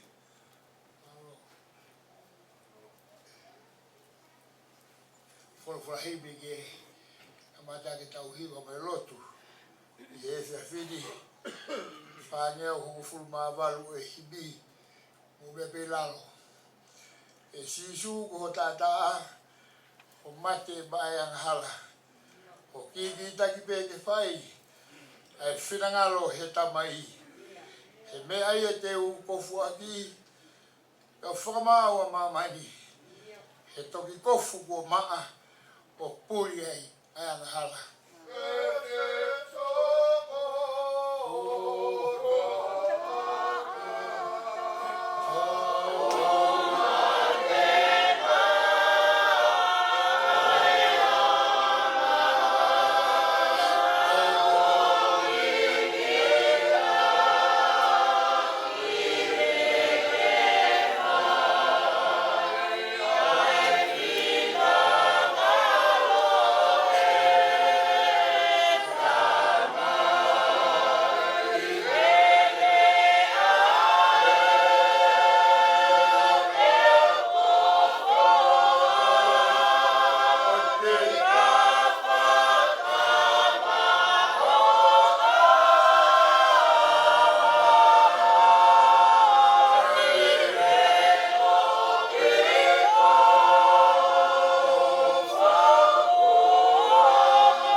Mai e aholahi, ko hai e taratala ki, te unonga peo I kai maa, e kofu I o tātaa.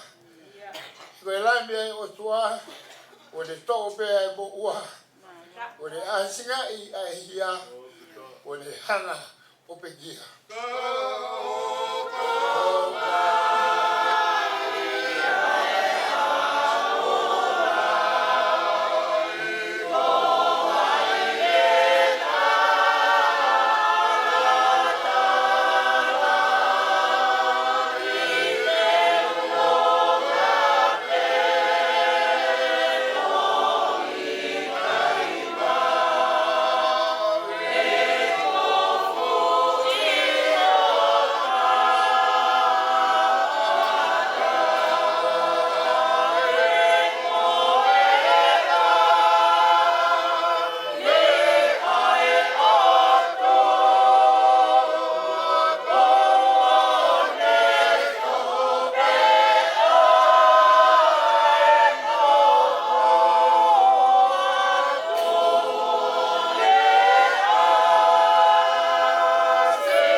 Si toto le ruku aki ai potu tapu e lagi. Ure hufe dina e ai anahala fulipe. Whaweta I tāku o pau. Ure hufe dina au. O kua tui pe ki ai. Hoku hui o whai. Pēs hono whā. Kāne ka tau ai ka kai. Mo one o tahi. Kei lahi pe aho pe kia. E ufi ufi lau hia. A hoko mai ai aholahi. Oeni be te utunganaki. O sisu ko ni betia. O ave ai e kuhia.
Wahe wa te ko matalau pe mo no tataha yo no hulu mawa e fe so wahe wa matalau me no tataha ki hono wa ai pe no farea koia mo manatu ke tai mi mua a ki mo do o sen tai le mo kakano mo lau ko tai kamu e vahenga ku lau ko kamu ai kamu I he kakano pe fai e ndima eo manatu o daimi ko yana I kai ha mo kaunga ia kalaisi ka mo nofo ko e kau whakahei me he pureanga o Israeli ko e muri ta e kau I he ngahi fuakawa ki he tala o wha ko e kau tai ha amanatu le rei mo e kau taka he universita e maua e otua ka iono po oni ia kalaisi sisu ko ki mautolu nai mama mua ne whakahau whiaki a e tātaa o kalaisi. Ke watau me rino anga ia. Aia nā ne ngahi ai wā ke taha. E o nā e holoki a ki hono kakano. E ā wahe wahe. Aia ko e whiite I tani. Mo ne whakaka anga e lao whikau. Aia ko e koto tūtu unipe. Ko hige ne ngahi ai wā ko ia. Ko a tangata whao be taha ia te ia. Pea whakarerei ai. Pea e ta sino taha, ke ne toe whakarerei mo e otua a ki taua osipe. Ko e mea I he kolosi, he ne tamatei a e whiite itani I he mea ko ia. Pea ni hau a tala merino ke te modolu na e mama o, mo tala merino ke he kakai na e ofi, he wakai, ko e mea ia te ia, o kuta whakatou apa ngofua, ke hoko atu ki he tamai, he talau maari e taha. Pea koia, o I kai te mou kei, ko e kau muri, mo e au nofo, ka ku mou kolo taha, mo e whahinga tapu, pea ku mou I he whamiri o e otua. E ko langa ki mou tolu, ki he mga tuunga, ko e kau apostolo, mo e kau palofita, ko sisu kalai sia, ko hono maka, tau whatunga mutua.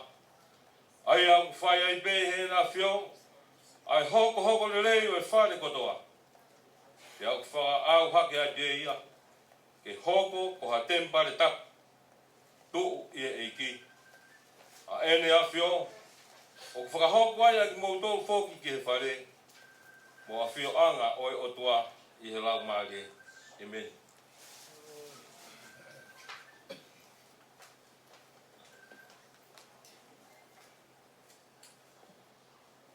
Ko kore atu ke u whakape mua he tala whakatapu kua whaki I he kamataanga o e poroklama o e tōni ka e tukupe mua haki whainga maari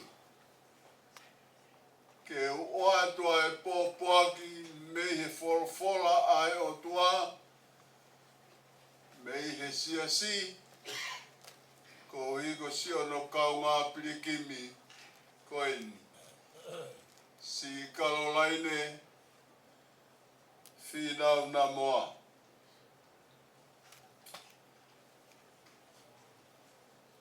Koe taimina e o mia e whatongia koini ke ulele mai o whai lotu o e Fini.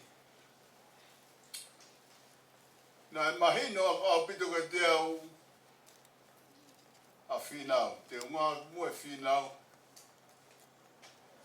He koe whewhine anga merino a Finau. Pe kai ngata he ene anga merino, ka koe whewhine loto lelei. Pe kai ngata he ene loto lelei, ka koe whewhine nā ne tāria e ko si sukalai si ko hono e ki huhui.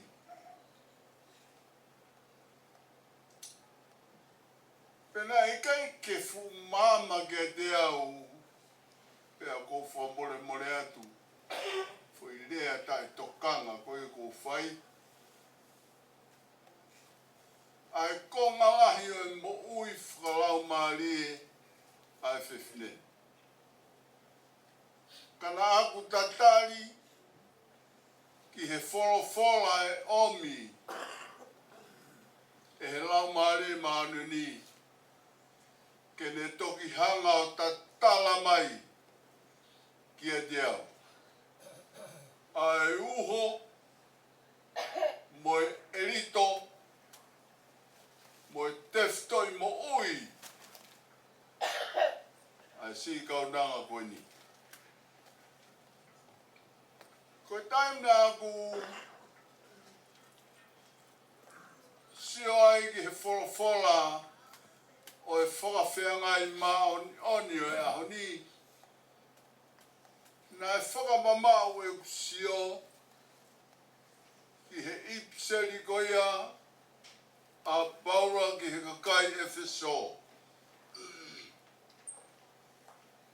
Ka mena aku sio whakamamau ki ai nā aku ilo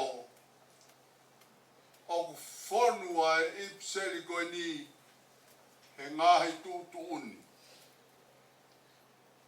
Pea kua hanga he ngahi tūtu uni ko ia o tātā punia e matapā o e te whanonga ke whiohi pe moe o tua. Koe taimna whatoka ngai ki he ipserini i he vesta tolu. O pehe ai e he apostolo ki he kāinga o Efeso. Ko ki mou tolu koe na e mama o mua. O kuhinga e apostolo kāinga he koe kau sentaire. Na e kai whakakau ia he kau siu, he kakai kua iai hanau pureanga, te kua iai hanau tofia i he pureanga o hewani. Nā lau peia ko e kakai mama. Nau taka he whanua o kui kai iai ha o tua. Pe hange e ko hanga he kau siu o teke i kau sendaire. Ke oua e iai hanau wheitu. I he pureanga o tua. Arewa e Paulo ki Efeso. Ka iono pōni. Ko ki mou tolu koe na e mama o mua. Ae ne whakakehe i he kau siu me he kakai ai o tua. Ko hanga e kalaisi o whakaofi ki moutoru ki he o tua a ki hono tātā.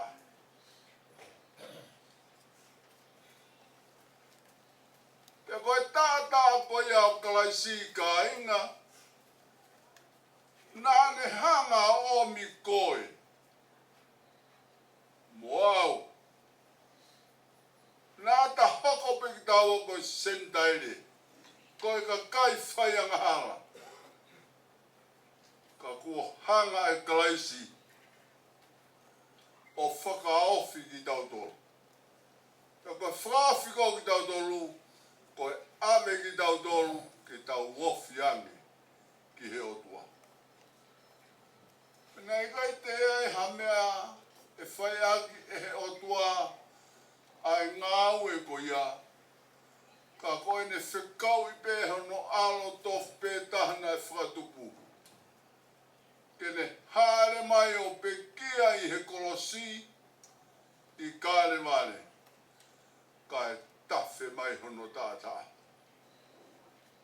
Te koe tātā koia o si sūna e tawhea. Koe maanga ia ho angahala. Moe angahala kone mutua konu whaho hātu. Pea i kai ai ke i lau ki tau tolu kāinga koe sentaire mamao. Ka kua tau wofi ki he pureanga oi o tua. Pea i kai ngai tai ka koe tātā koe au kalaisi. Koho tau merino a ngai. He e tau white i tani. He e tau kē. He e tau whihi a aki. Hoko mai e tātā au kalaisi.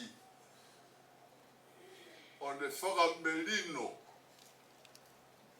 A koe, moau, moe o tua. Ka tāno a ka inga kou hipe, he koe mea koe kou ilo ki he lau maarie, oi whiwhine koe.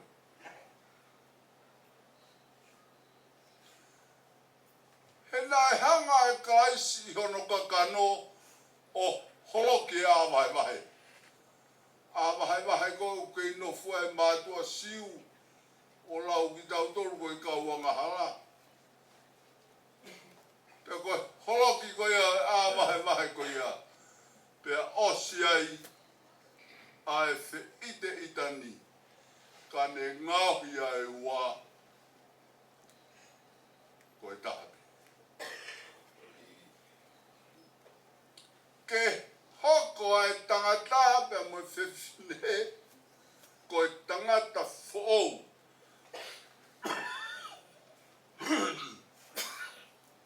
Pea ke whakalele ai ki tau toru. Moe o tua.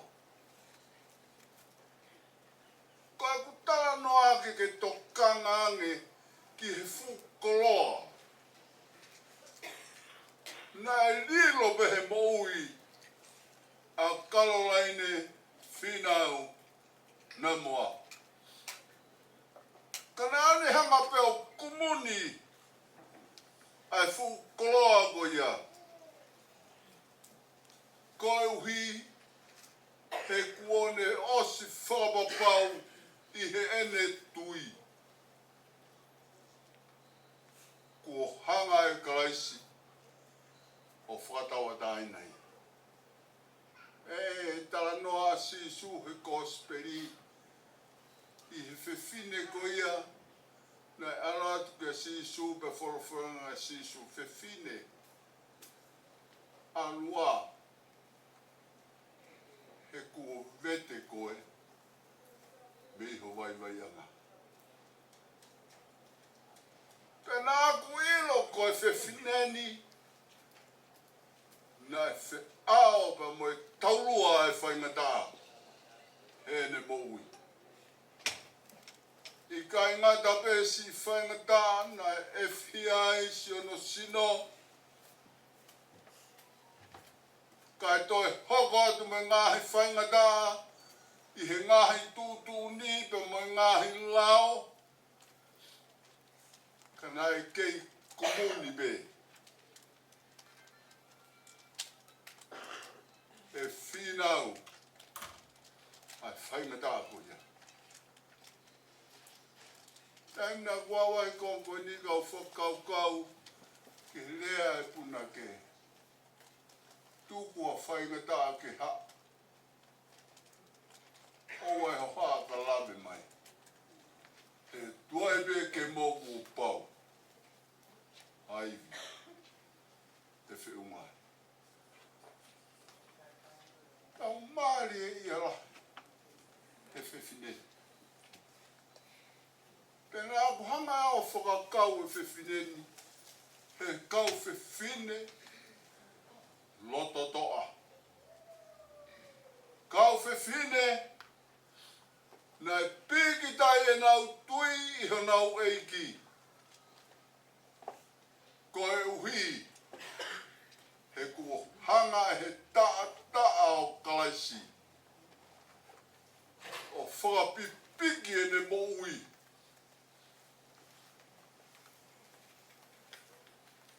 Ki he langi. E moi ngei au e o tua. Pena e toi a Finau. Kainga. O hanga he o tua. O whakatau a taina ia. Mei hono ngahi mai anga. E koe whakatau a taina ko ia. Mole ke mamao.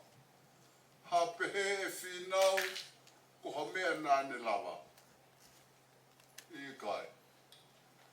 Mea mena ilo e Finau. Ko ngau e mai tātao e iki. O ne whakatau a tainau. Mei hoku ngahi vai anga. Ko e hui koe keu te I tau kau hai whiwheka. Os. He kua hanga e kalaisio holoki. Ai āwahe o whi ite itani. Kai keu toi whekei mohataha. Ko e hui he kua hanga e kalaisi hono tātā o whai e whakamerino. Pea kua melino ai tangata. Pea moi whiwhine. Pea kai ngatai. Kai whai e ho tau whakalelei. Pea moi o tua. Teu pea o mo fia ne nai. O a tā. Fia pe hulau mareo. Iha whiwhine. O ne whakapapau mai. O hanga e he tātaa o kalaisi. O veteangea. Hei kai ke hala. Pea mahalo ku I loange e he whamiri. Siki ulu te fua. Ai ni whae. Ka hei kai hala ke upehe. Konga o e uikeni. Nai whakapapau ia e Finau. Kua whakatau a taina. E he taa. O e eiki.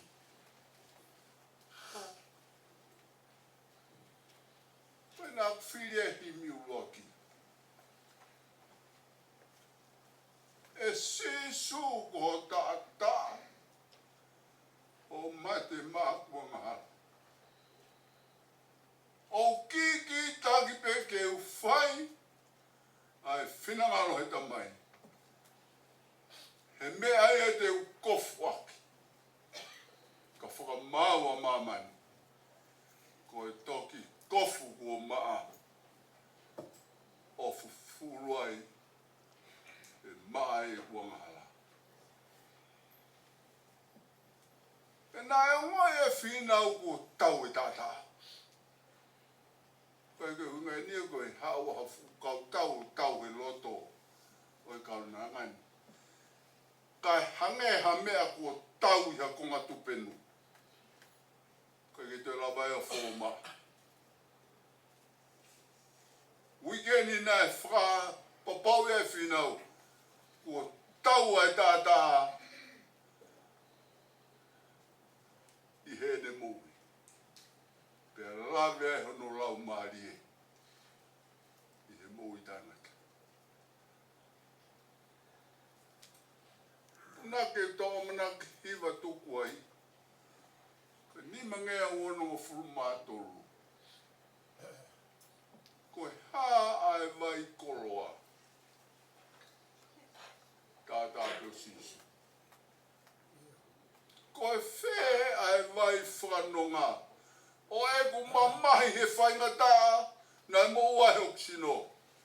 Nei e aho nai langa. I kai ke ulawa ke manonga. Ka koe tā o klaisi. Nai tua e kua manaki. Koe uhi kau ka tū mei he pekia. Koe mei e koe te uhi waki. Lolo tonga e ilangi. Koe tātā pe o hoku e. Mahai whiwheka.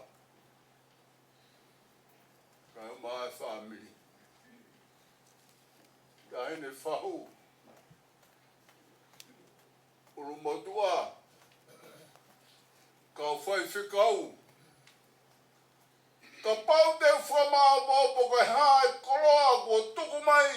E he whiwhine koe ni. Kia te koe pe kia te au. Taa peo karaisi. Koe ne patai koroa.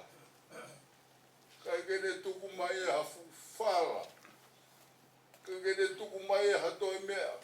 Koe taa o karaisi. Ke whoa e moui. Ai family. Pea ke whoa e tau moui. Kai whai ai hau tau whuatau a tāina. I he pure anga o elangi. Whai atu mo i ki tatau koni a Caroline. Tulou. Mo i kau sangato. O tuturu pea tau. Pea ki he kau maa ata. O e toa ko mafu. Ko pou aluka ataki. Kau whaka ete atu. I he whisi naua o hakau tapu. Ke wau ki a kapu kawa. He holonga o e hau. Tui la e mo maftutu anga kawa. Kua au e ni kua hau. Ke wau mai ki hoku api. Whakatalpa.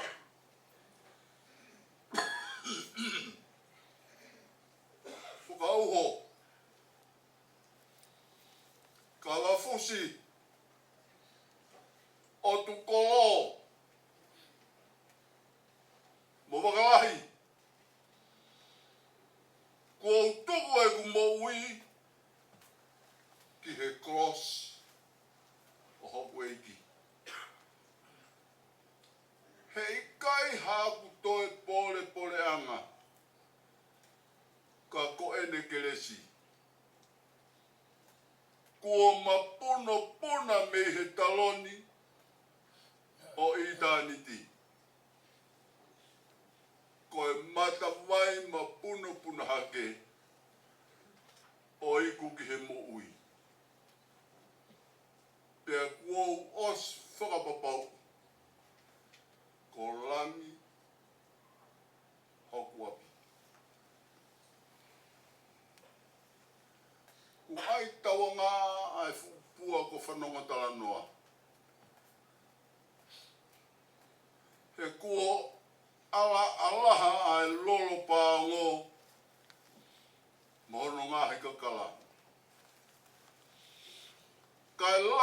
maka ai tūtuanga kawa. I he vai kau aki o loi mata. He kosi e ne pere o whanga kua toi moana. He ko hoku whetau taurewa. Ko Christ, mohono tata. Ko hoku whala kere kua whawhala. I rock youth sene Australia. Kua sasala mai hono tala noa. Kua utaua taina i he taa kua lerepa. O mooni ai punake, koe hākoa ai vai koloa, ko sisupe mohono tata. Koe whea ai vai whakamao e kuangaha, ko sisupe mohono tata. Ko wafatu, i hoku tā kaua o whaanga. Pea moe fua o e manawa, si ene uru te fua. O whātu ki he whāmiri kotoa, o whātu ki he siasi, moe sea e wahe whanua. Kua whaka hawhiau e Christ, aki hono tātaa. Pea kua ua ngoi, kua tau e tātaa. Kua lawe hoku lau maarie, e mō i tangata. Ko ua whāt, Caroline, Finau, Namoa.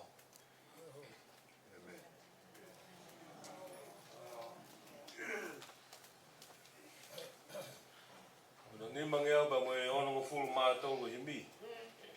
Ni maona tolu i tau hiwa. Koe hāwai ko loa, tātā peo sisu. Ko whē wai whakanonga, tātā peo sisu. E koe toki vai mahu inga lahi. Wai ola o mamani, tātā peo sisu.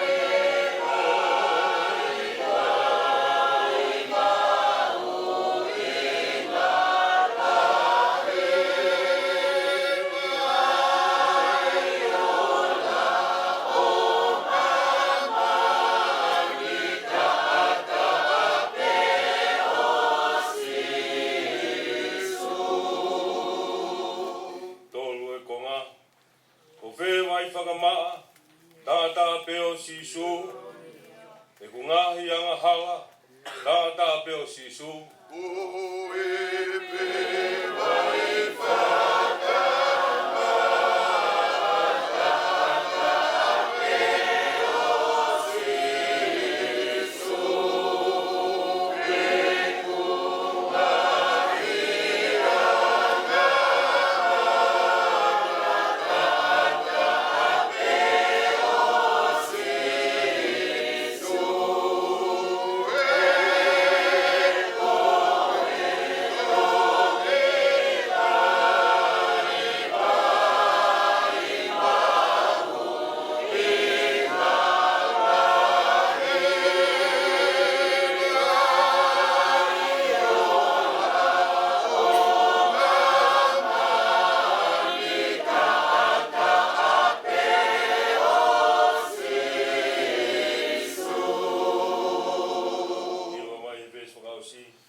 Mea koia te uhiwa aki, tātā peo sisu.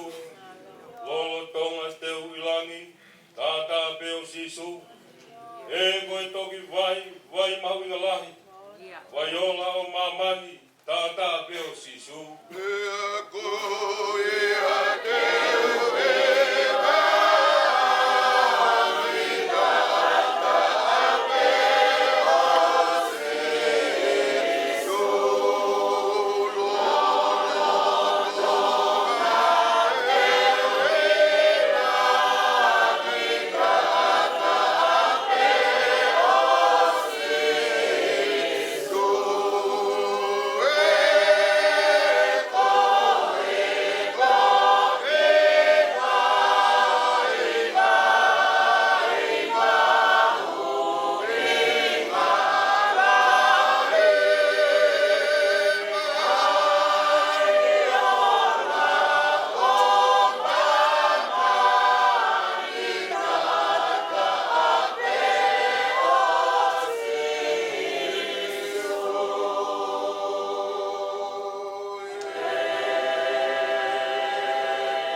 ke tau lotu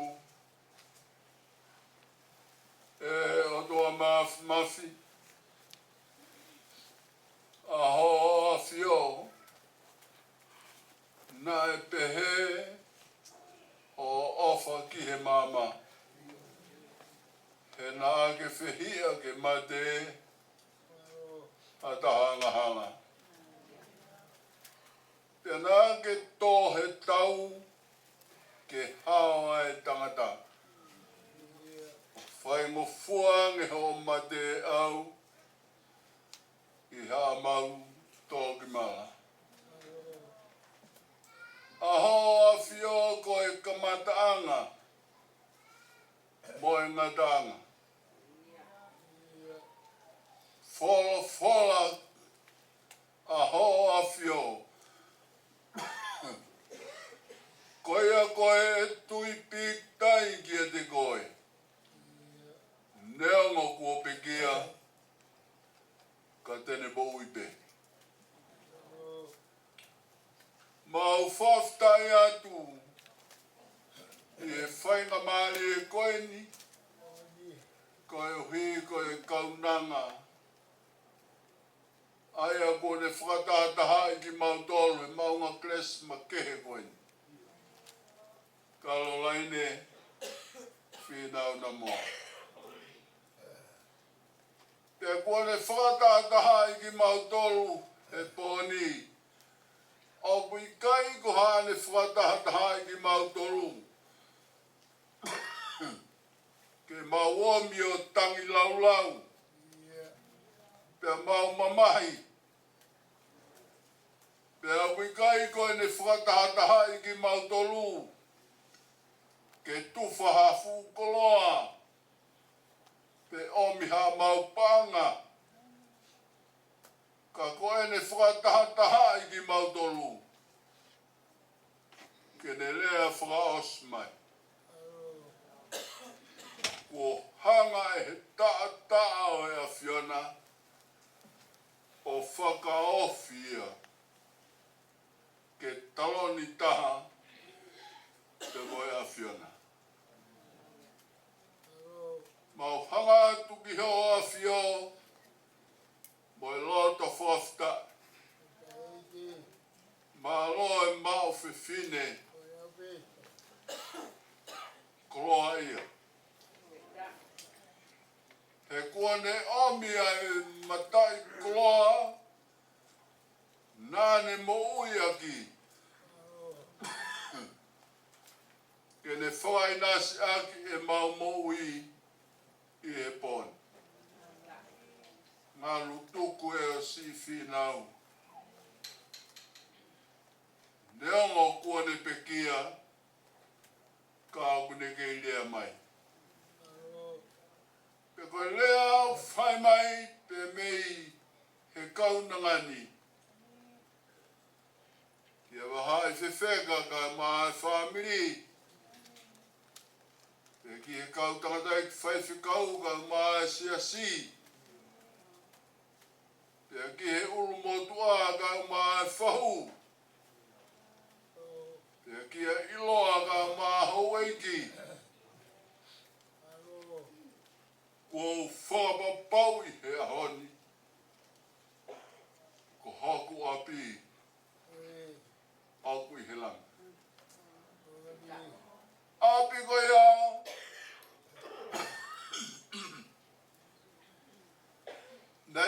whakatau aki a hapaanga. Api ko ia, nei kai ongo sia I hataha. Ka koe ofa ma atatabe ai a Fiona. Ko ke whake ai ai api ko ia. Pea ko hono ki.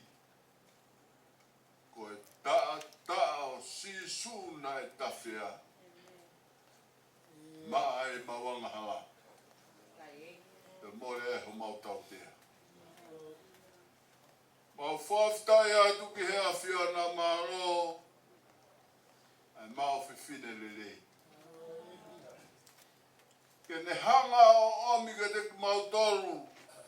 Ai fungani matai koloa. O e piriki mi o whai mei taimi. Ki I tāniti.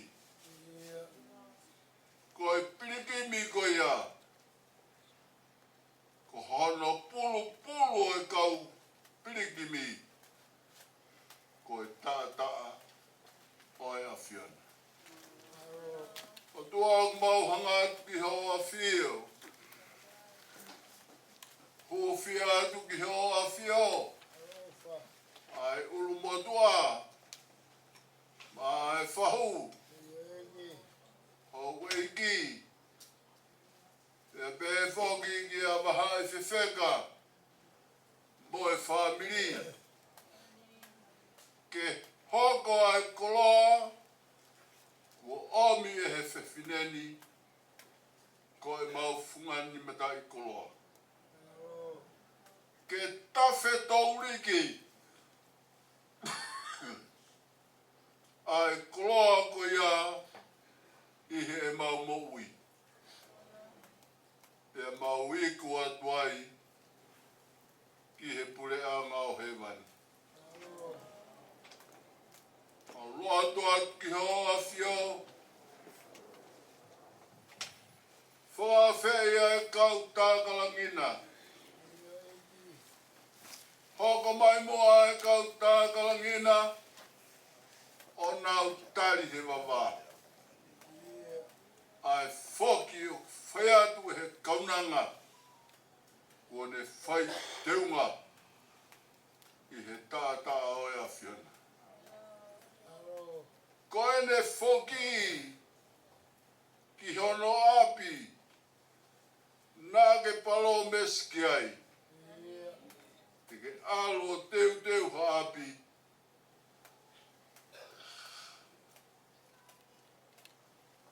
Te teki toi hau maua ki mautolu ki e te koe. Lot peu mau whai.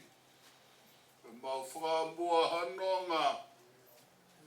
A whie mali. Mai use pariti.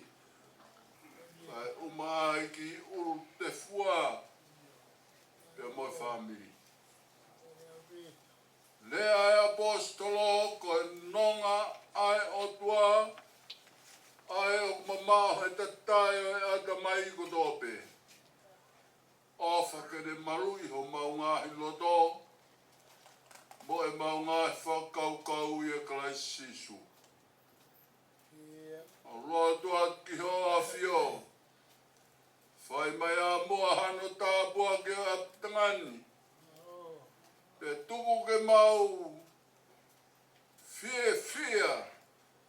O hange ko e lea whai ehe punake. Whewhineni ko e mala o ngata. To e bea e monuia. E whiao pea moe a Fiona I hotaloni tāpua. Hoa I lewa. Ki he poto e malolo. Me he whai ongosia. Mau whake atu ai mau moui. Whake atu pepe moui e kaunungani. Ke hoko koe koloa ai a Fiona. Tau whronga pe ke kaumoku mautolu.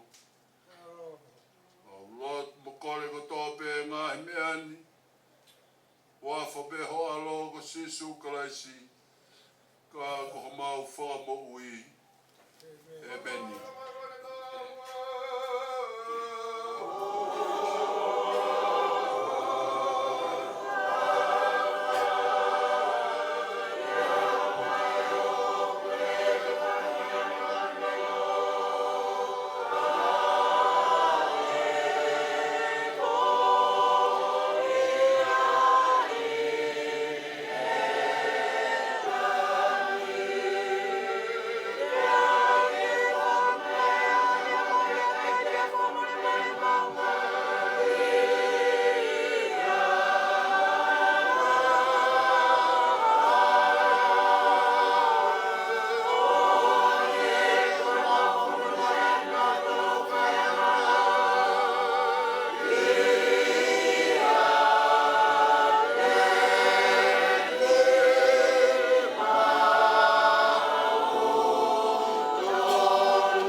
Kapugi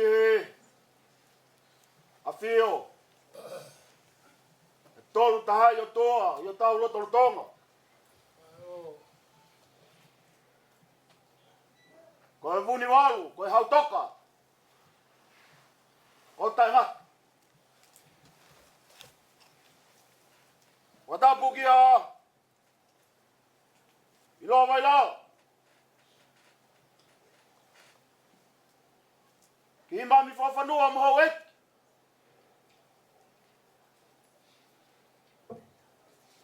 wata pugi a tuila mafi tutu wa makawa mo ha tau fanua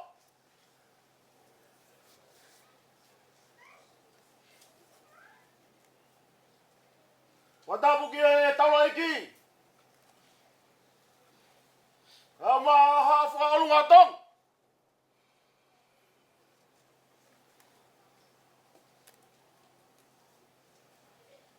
Patulau watu ikahine ko Finau Namoa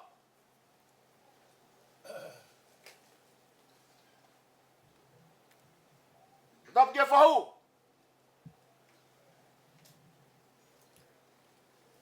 bahai sefek kama ikahine ko tetap kita moi family tetap dia solo berulang kaingof Ai tunga tupua, tong ke fatapua. Ke hau atu ki ai. Ai fatapu. Tolong kaya teu fatu. Kau fafa le. Kau fafa ngatu. Ai fomalo.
whāneo nea toa.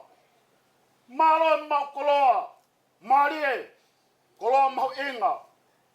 Inasi ai, ai family ni, kauma kainga ofa, I he whiawhi kutau iai.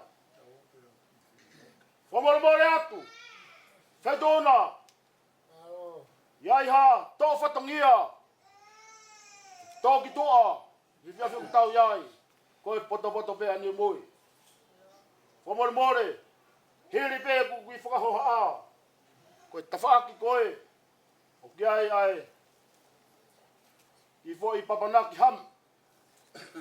Whamoromore ahi akia te mō tōru. Mea hake ki ai, mau haki whakamāmaro.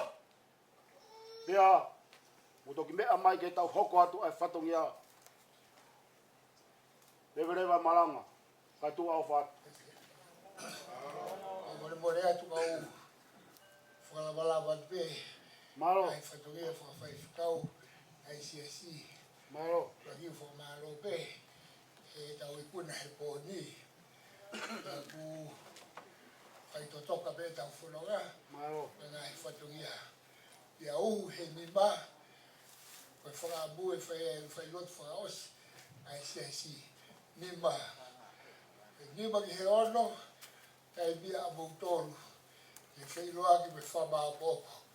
Koe whitu. Me whaam ki tau malangai. Kai he mea sea abu pōni. Mana pe whawhenga mai ei. Ko tau taimi abu pōni.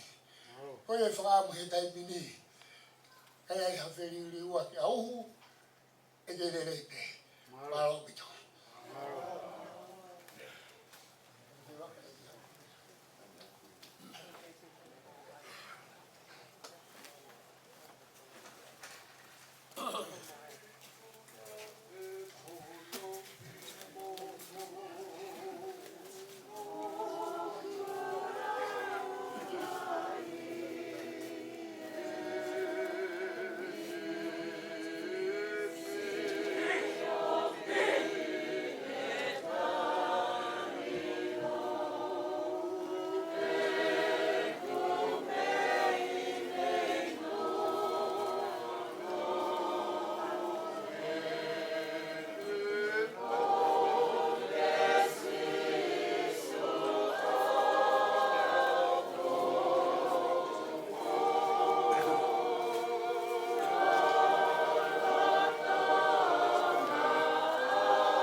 Oh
Fumul mo reot.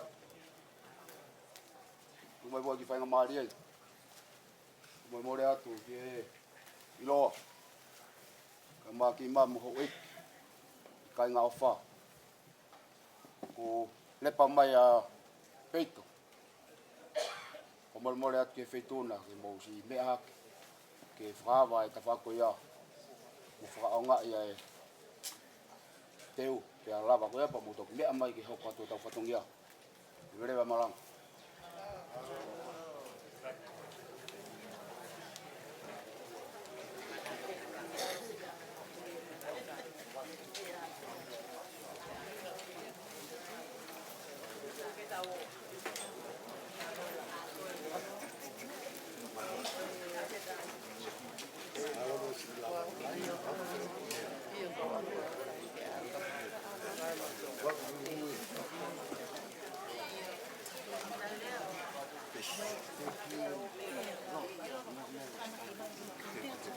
Io, non fai cavare la mega che ma quando si manda. Io.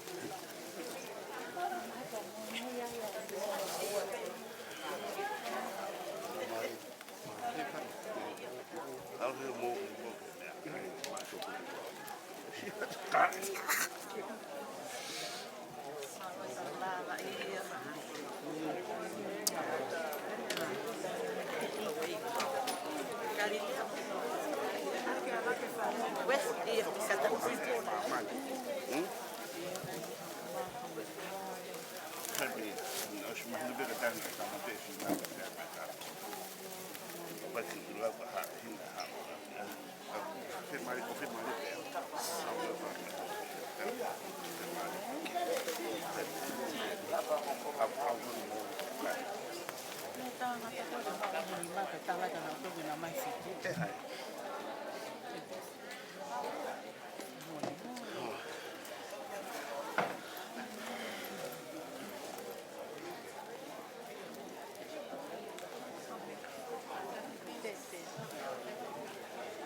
non è che non tacchi le opinioni.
Devo tala ko fufa. Okay, sige.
malo.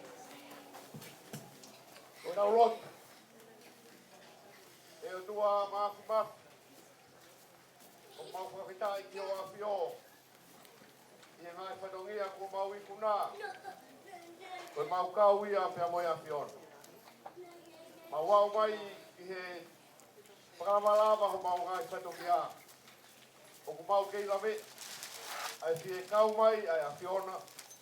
Ke whiao. Ke whai tokonia a ke mau tolu. Te mai ui kua whai I ho apio ki ho kauna. Mau I ho whangai I ho whanongo. He ngai wholopola. Ai ngahi ako natu. Te mai ngai te tāki whakalau maari e kua whai he kau whai te kau. Pea kua whonu ngutu ngotu ai mau ngai ko ui. I ho keresi te moho wholopola. O te ue. Kua whai e kui leo. Koe kai ngā wahai, te mea, a iloa, a mangi, si ofo ni mei tolu, a mai kau whai te kau. Te mlau ta moho kakai, ke whai e whakalangi. Pea koe mau tangi ke a whionu, ke ka whai tau lalo. Ai hoko mai ho kres, ke whakai via mea to koni koini. Ke mālohi ai ho mau sinohe hala konunga. Te mai ngai whatongia ku mau teu ki ai. Te whai tāpakina whakatā mai ki mau tolu. O mau lotu mo kore katoa ngai tāpua kini. Tō ngā pia ofa ho alo ko Jesu Christi. Kā ko mau whamo ui. E veni. Malo.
Olo beo mo ilo.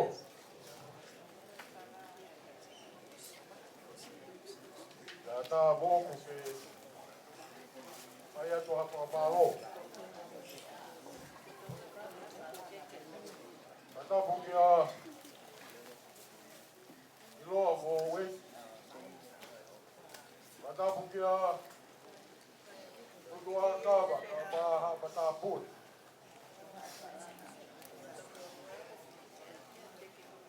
Ata pukia pahu.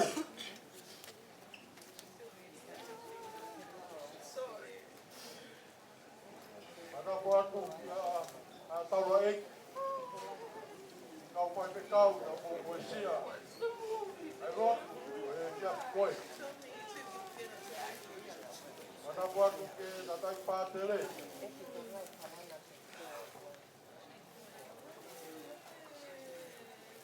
Oha taua ek. Ata puatu ke taua ek koi. Ku more atu. Bakto I Benedict. O me aeta ka u fai o patokia.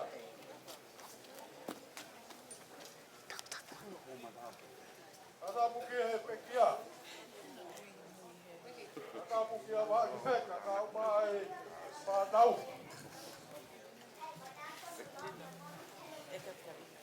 Ata buat puke. O pa bili. Kato osi pe.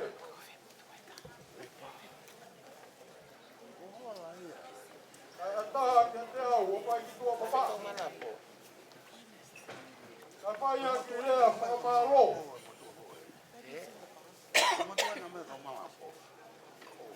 Whakamaro atu.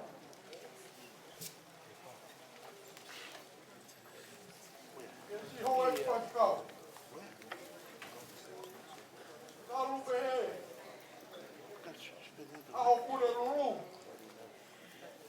O ane po.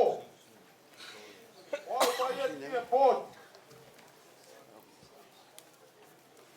O mouti pea pai. O tuku. A koroa. Mawinga ko lot. Ya pau oi. Ai pia pai. Pono.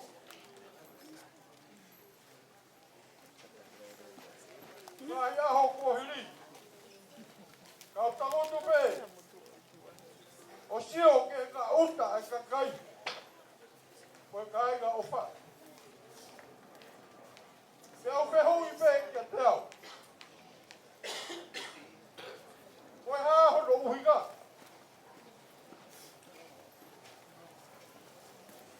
Hono uhiga. Koe urunga aga. Koe te pite o pita au Namoa. Koe taha e kufia fia.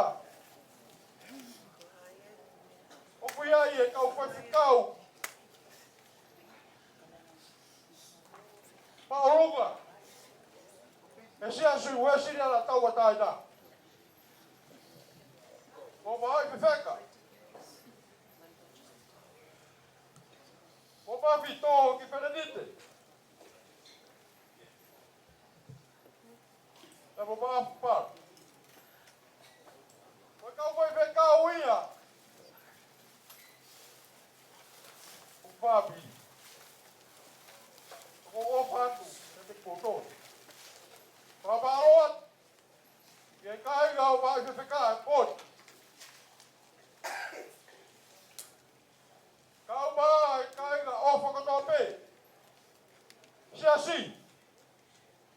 Paro hopo ofa. I kai whakau ofa. E teu whakaenga heka.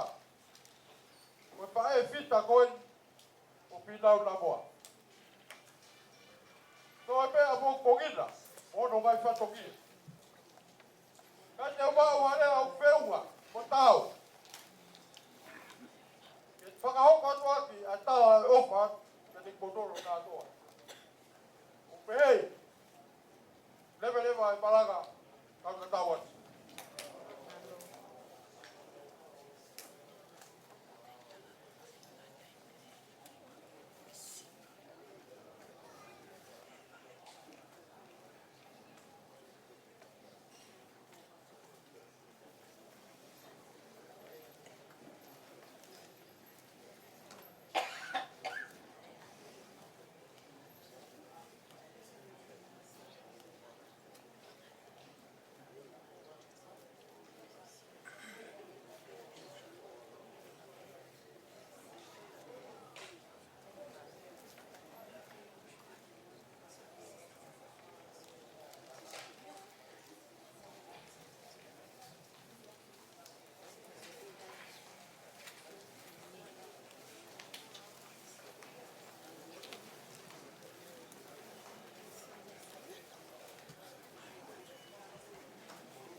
Tama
e ngalo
lotu i a siasi.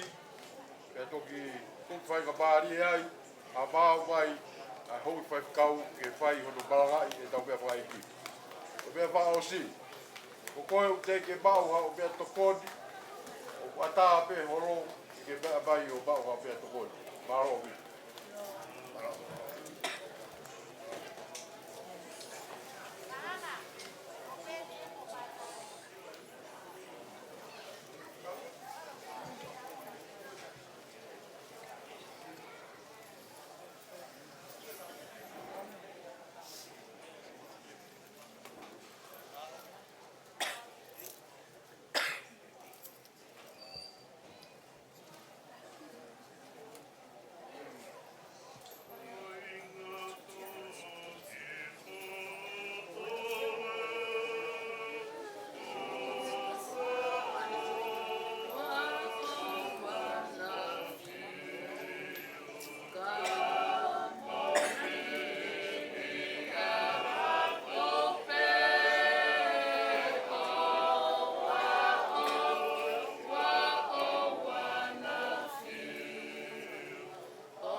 whio e o tua.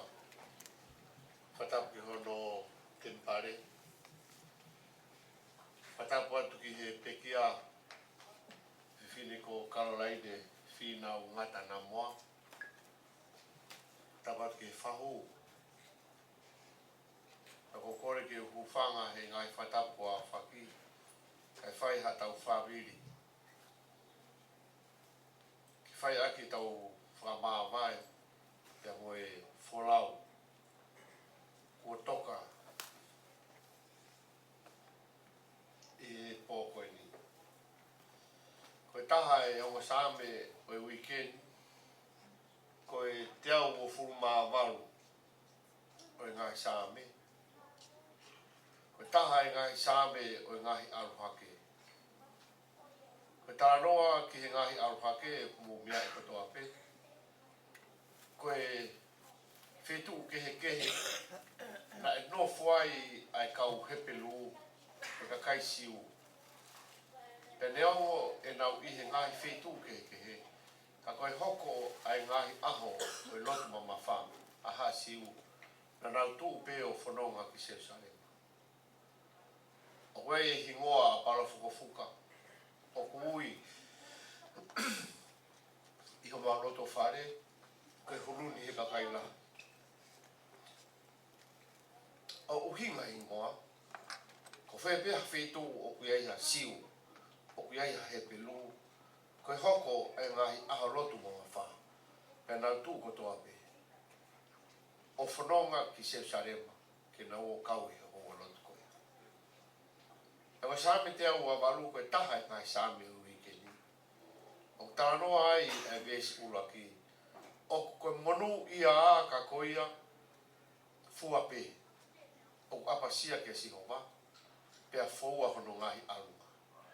Pea toki hanga whamatala lewa ai vesi wā ki he osi ai vesi. Ai kakai koe o kunau apasia o tua. Pea mo foua a hono ngahi alunga. Koe taha o i ngahi monu ia koe ia. Koho whanau, koe koho uai whi. Tene hange, hawaine whaifua i roto whare. Koho uai whi, tene hange, hawaine whaifua i roto whare. Pea koho o whanau, te nau hange ane kuri o rive, takatakai i ho te pire.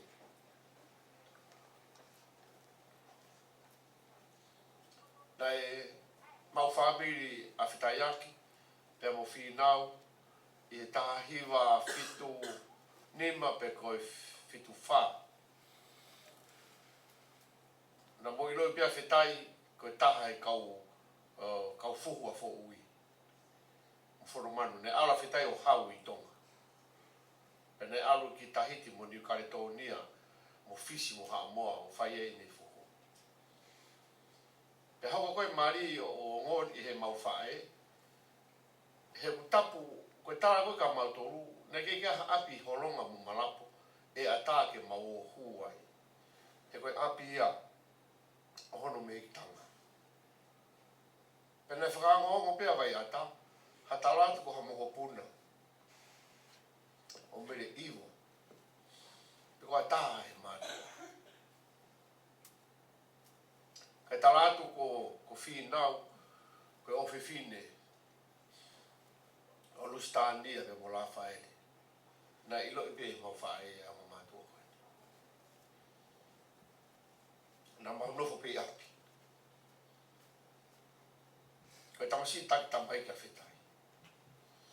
Pene hanga e pene o ngahi o mau fuwhaha i ua. O mau nofo e tamai tangata. I mui he fu mei. Pena iai, koe taki angi koe kau fuhu. Pea mohono ngahi maheni pe. Pea mau nofo pe api. Pea aroe ne whono ngā o aria nofo i horonga. Mo manatu aso ne vuki. O whai horo e ne anu. O whai e koe e na mali mo whina. Ka nei nofo mo whae, nei ofa. I hono kāinga i malapo mo horonga. Nei hange pe a peni pe mo la whae reha mo tau te hina. Nei alu ki horonga. Pe alanga la fai ki fo ui. Ko rak mo puna o pen mo ai ata tap kitea. Fare tap kitea. Pe teo ke foki ani fine iki. Io ai ko ke fai nei. Pe a tarangi ka mahai. Ko Finau e whae. Te ka pau, taramai he tangata iki, ka pau e whae rei koe tamasi. Pe whakahingoa ko uto i ka manu. Te ka pau e whakahingoa ko e tāhini, pe au i ko tapu kitea. Pe whae rei ko ki tāhini o i ko tapu kitea. Pe alanga rei wawe a tā mo tapu kitea, koe moko puna ura ke ne o mātua. Ko mana tu i pe hoko kohono tau taha. Te tamai e penu a tā ke u au ki toloa. O maha whangamoa ke whai ake pe whiteo tapu ki tea. Au aru ki toloa o hau e moa e taha ua. Na sente ni manoa pe na sente whitu noa. Ai moa e taha, ne mamafa pe ia. Au aru o mai whangamoa ato ki hau moa ki fo uio. Koe pe whitei, kau ihe pe whitei lahi taha i fo ui ne tu e fu pare pare a peni mo wa taha. O whakawhi i ka fo ui na mo kai pe whiteo tapu ki tea. Ko taha ia tāna e tuko maru tu whare. Ko e fua e pēri mo maata. Kona raka mō puna. I whai hono pēwhite. Lea ona hiki whanua mai a whetai mo whina. Kana mau ke wā au whipeki mātoro. Pea mo yongo mātua. Au whaau ke riola mo si hausi. Tako ke whamiri koro motua pia mātoro. Ka mau pehe mātoro koe uhi ngā ku. Koe mau o ke koe ngā pe ko Finau mo riola. Toki iro ki mui, tako mau whamiri au mātua. E whamiri, pia mo ngai kau ngā whanonga. Ke whahu pia mo e kai ngā. O tūtu angkawa. Ne hako pia a horonga pia mo malapu. Ko mau api pia mo mautoro ke mau o ki ai ha aho. Neo mo koe whanau. E whaka mehik tanga, ai mehik tanga ho mau whae. Na nau ofa e mau whae. Pea nai koe haa pērea e mau whae nai whae. E so ne vuki mo e kau tangata. Tu pou hala mo e oto. Na nau koe e pēki e mau whae. Na nau whakaapa ke mau whae. Me tari anki ai. Finau. Na ke arage pēo ma mata pēi api. Neke kia ha mea lere ia e maongo mātua. Kana ke lata pei api he tau ki nofo.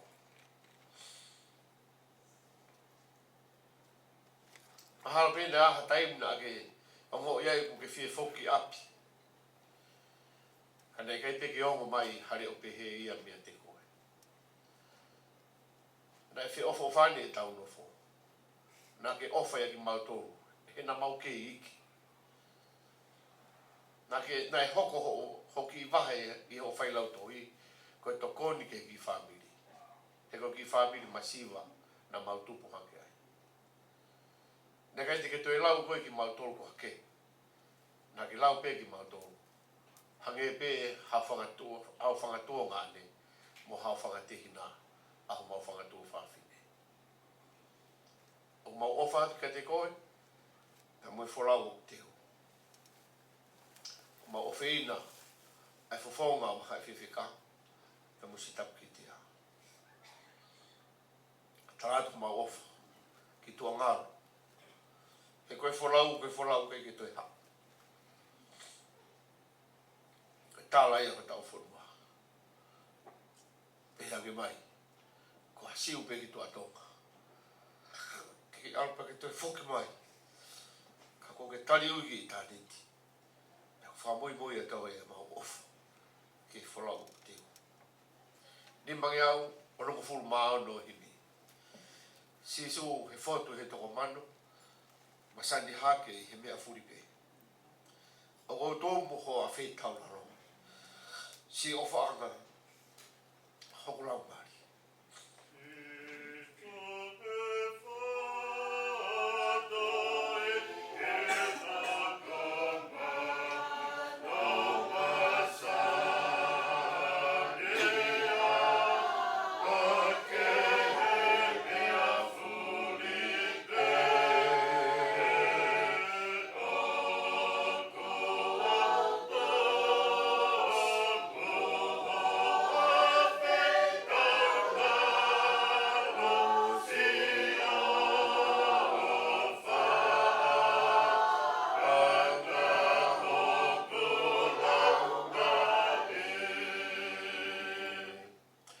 ose, toafa, rile he tere, ta e tāu au ki whai ai hatoka. Kana ke ilo pe he wao hena, o fili au, mo au o whaanga.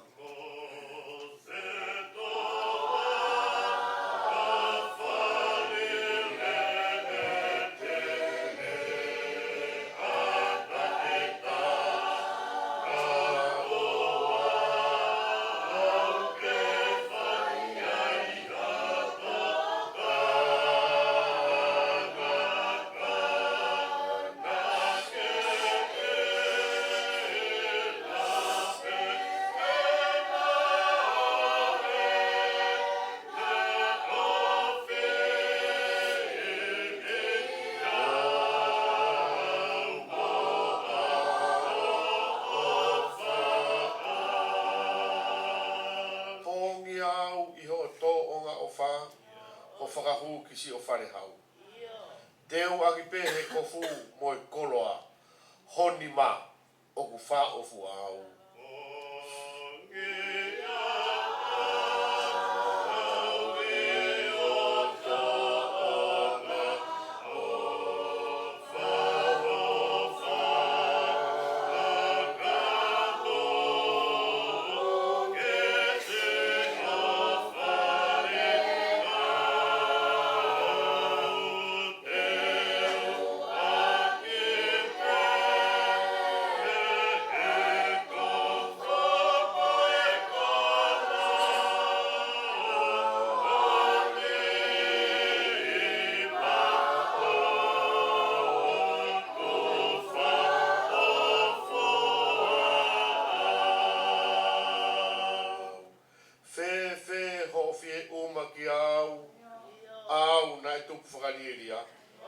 O ala hoku mata pea lau, si eku lupe, eku mana ia.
Mafi o mau kei whakawheta i pē ki ho a whio i ngai tūkunga o i mo ui ko ke tuku ki mautoro ki ai.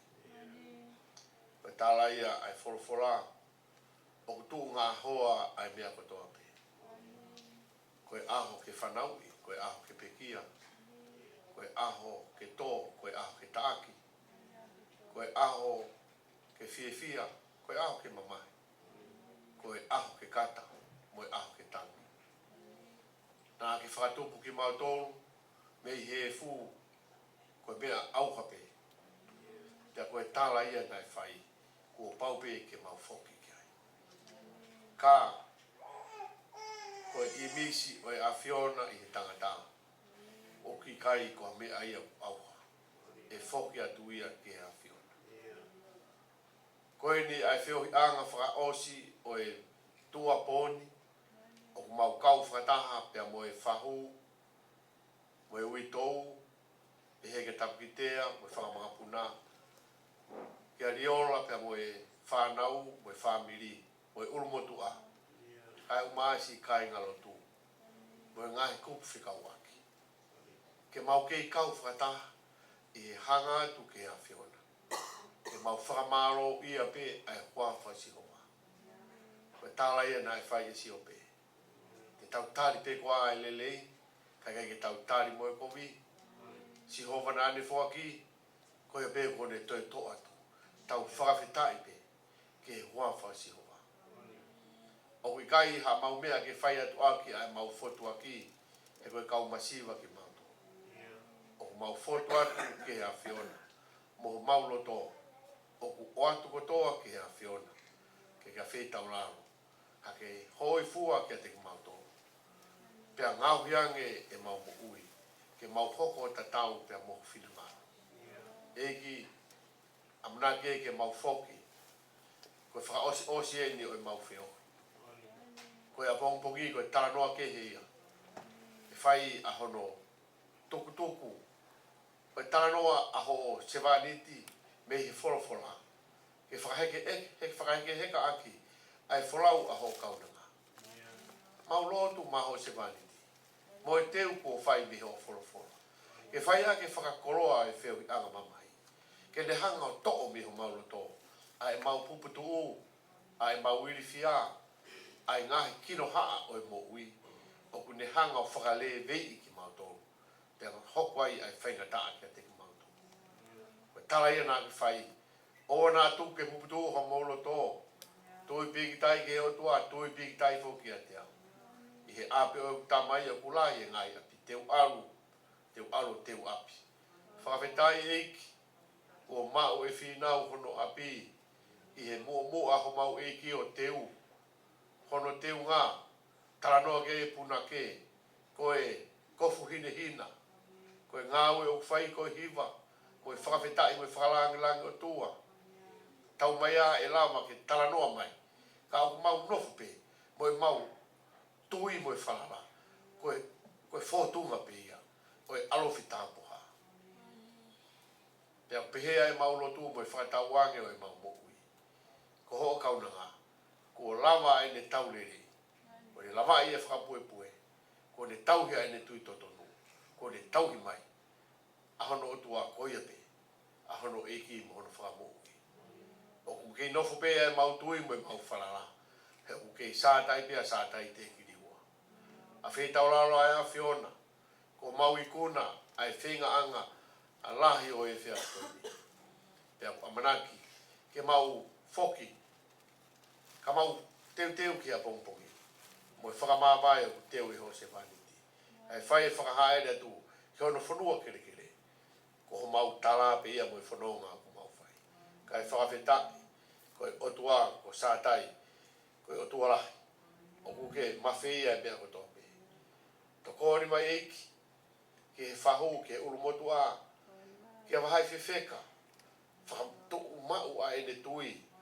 Io, whai pe whetauhi aki, o au ke whakamāwai e mate. Maurotu matapu ki tea, whai pe ai whanonga, si whaingata ia hono use pāniti, oku nofo a ene mo ui, o sio ke hono use pāniti, sio ke ene whae, to sio ke ene tamai. Pea koe maurotu eiki, ai loto puputu u, ai loto wikai manonga, oku whaingata ia ho kaunanga. I taau o whaingata a, o whepake mo ia he lorotonga. Ka hako e maulotu, to kōni mai eiki aro ofa mai he a Fiona, si tapu ki te a. Whakanonga a hono loto, whakamama pe a hono hala. Pea ki to kōni maana, hoko mai ai nonga he a Fiona, o nofo ia si ene ki mo ui. Ene ki whanau, ma lotu hapai atu ke a Fiona. Ai tapitea pe mo whaingata o whekuki mo I he ngahi. E tāpua ki mai e whahu. Se ne mea a whai e whakalangilangi. Pea ku mau kore o tua ke mau kauwhata. I he te ui whakaheke ka. Ko mau aho mau loto mo e mau mo ui. E mau hanga atu o tari a he a whiona. Pea moho mo e maoni oni aho tutu. Whawhoki ki mau tolu. Mo ki nau tolu te nau whoki a pi. Whawhoki hao. Pea tu ke whai e whakoutua ka mau toi whakataha mai. A pongpongina ke whai whakamā mai. Me ho wholofola ko te ui ho se mani. Haere mai a tataki o a whio. Whanongoa ko mauri o mo e lotu ko hake tuni. A whio mai ko mau tua. Ka mau ke whakoutua atu ko ho whanau. Mau lotu mo kore me toi ngai tāpua kini. Tūnga beho ofa ho aloko sisu kalaisi. Ka ko mau whamu ui. E meni ko e klesi ai iki ko sisu kalaisi. Mo e ofa ai o tua ko e tamai. Mo e whiohi o e lau maari e maa o e ke tutuku mo ki tau tolu. Pea oua e ngata kai whaipe e tai ngata. E meni. Maro.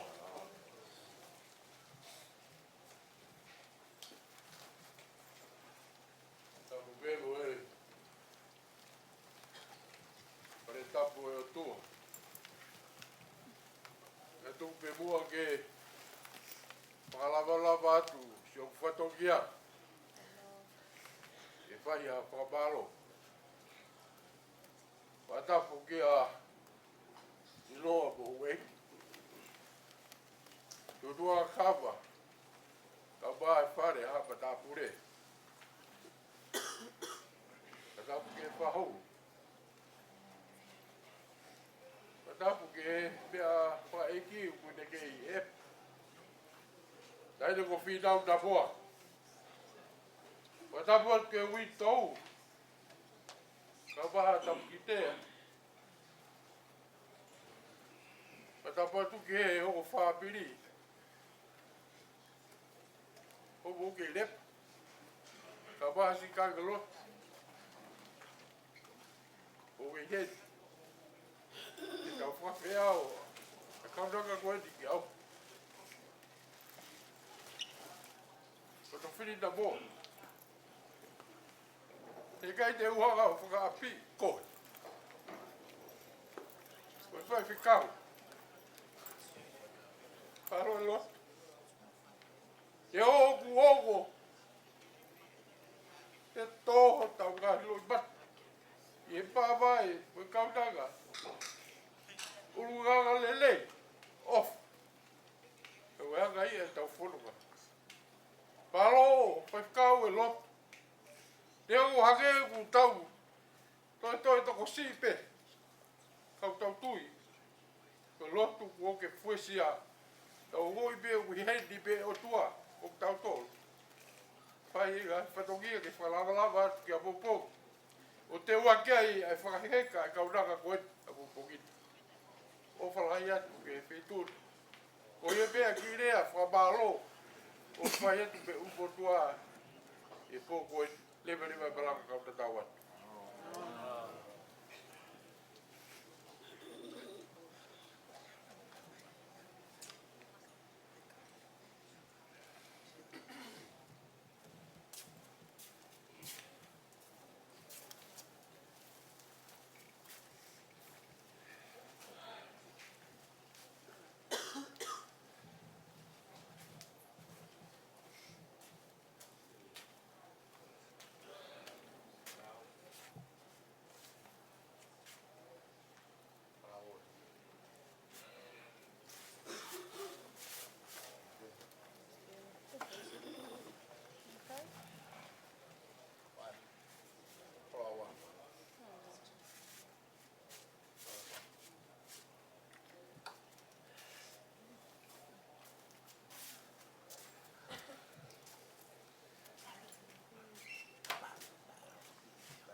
Ni mau fai lo tu au. Ni mau fai malanga fitu. Family. Ko ko fitu ko fai lo tu ai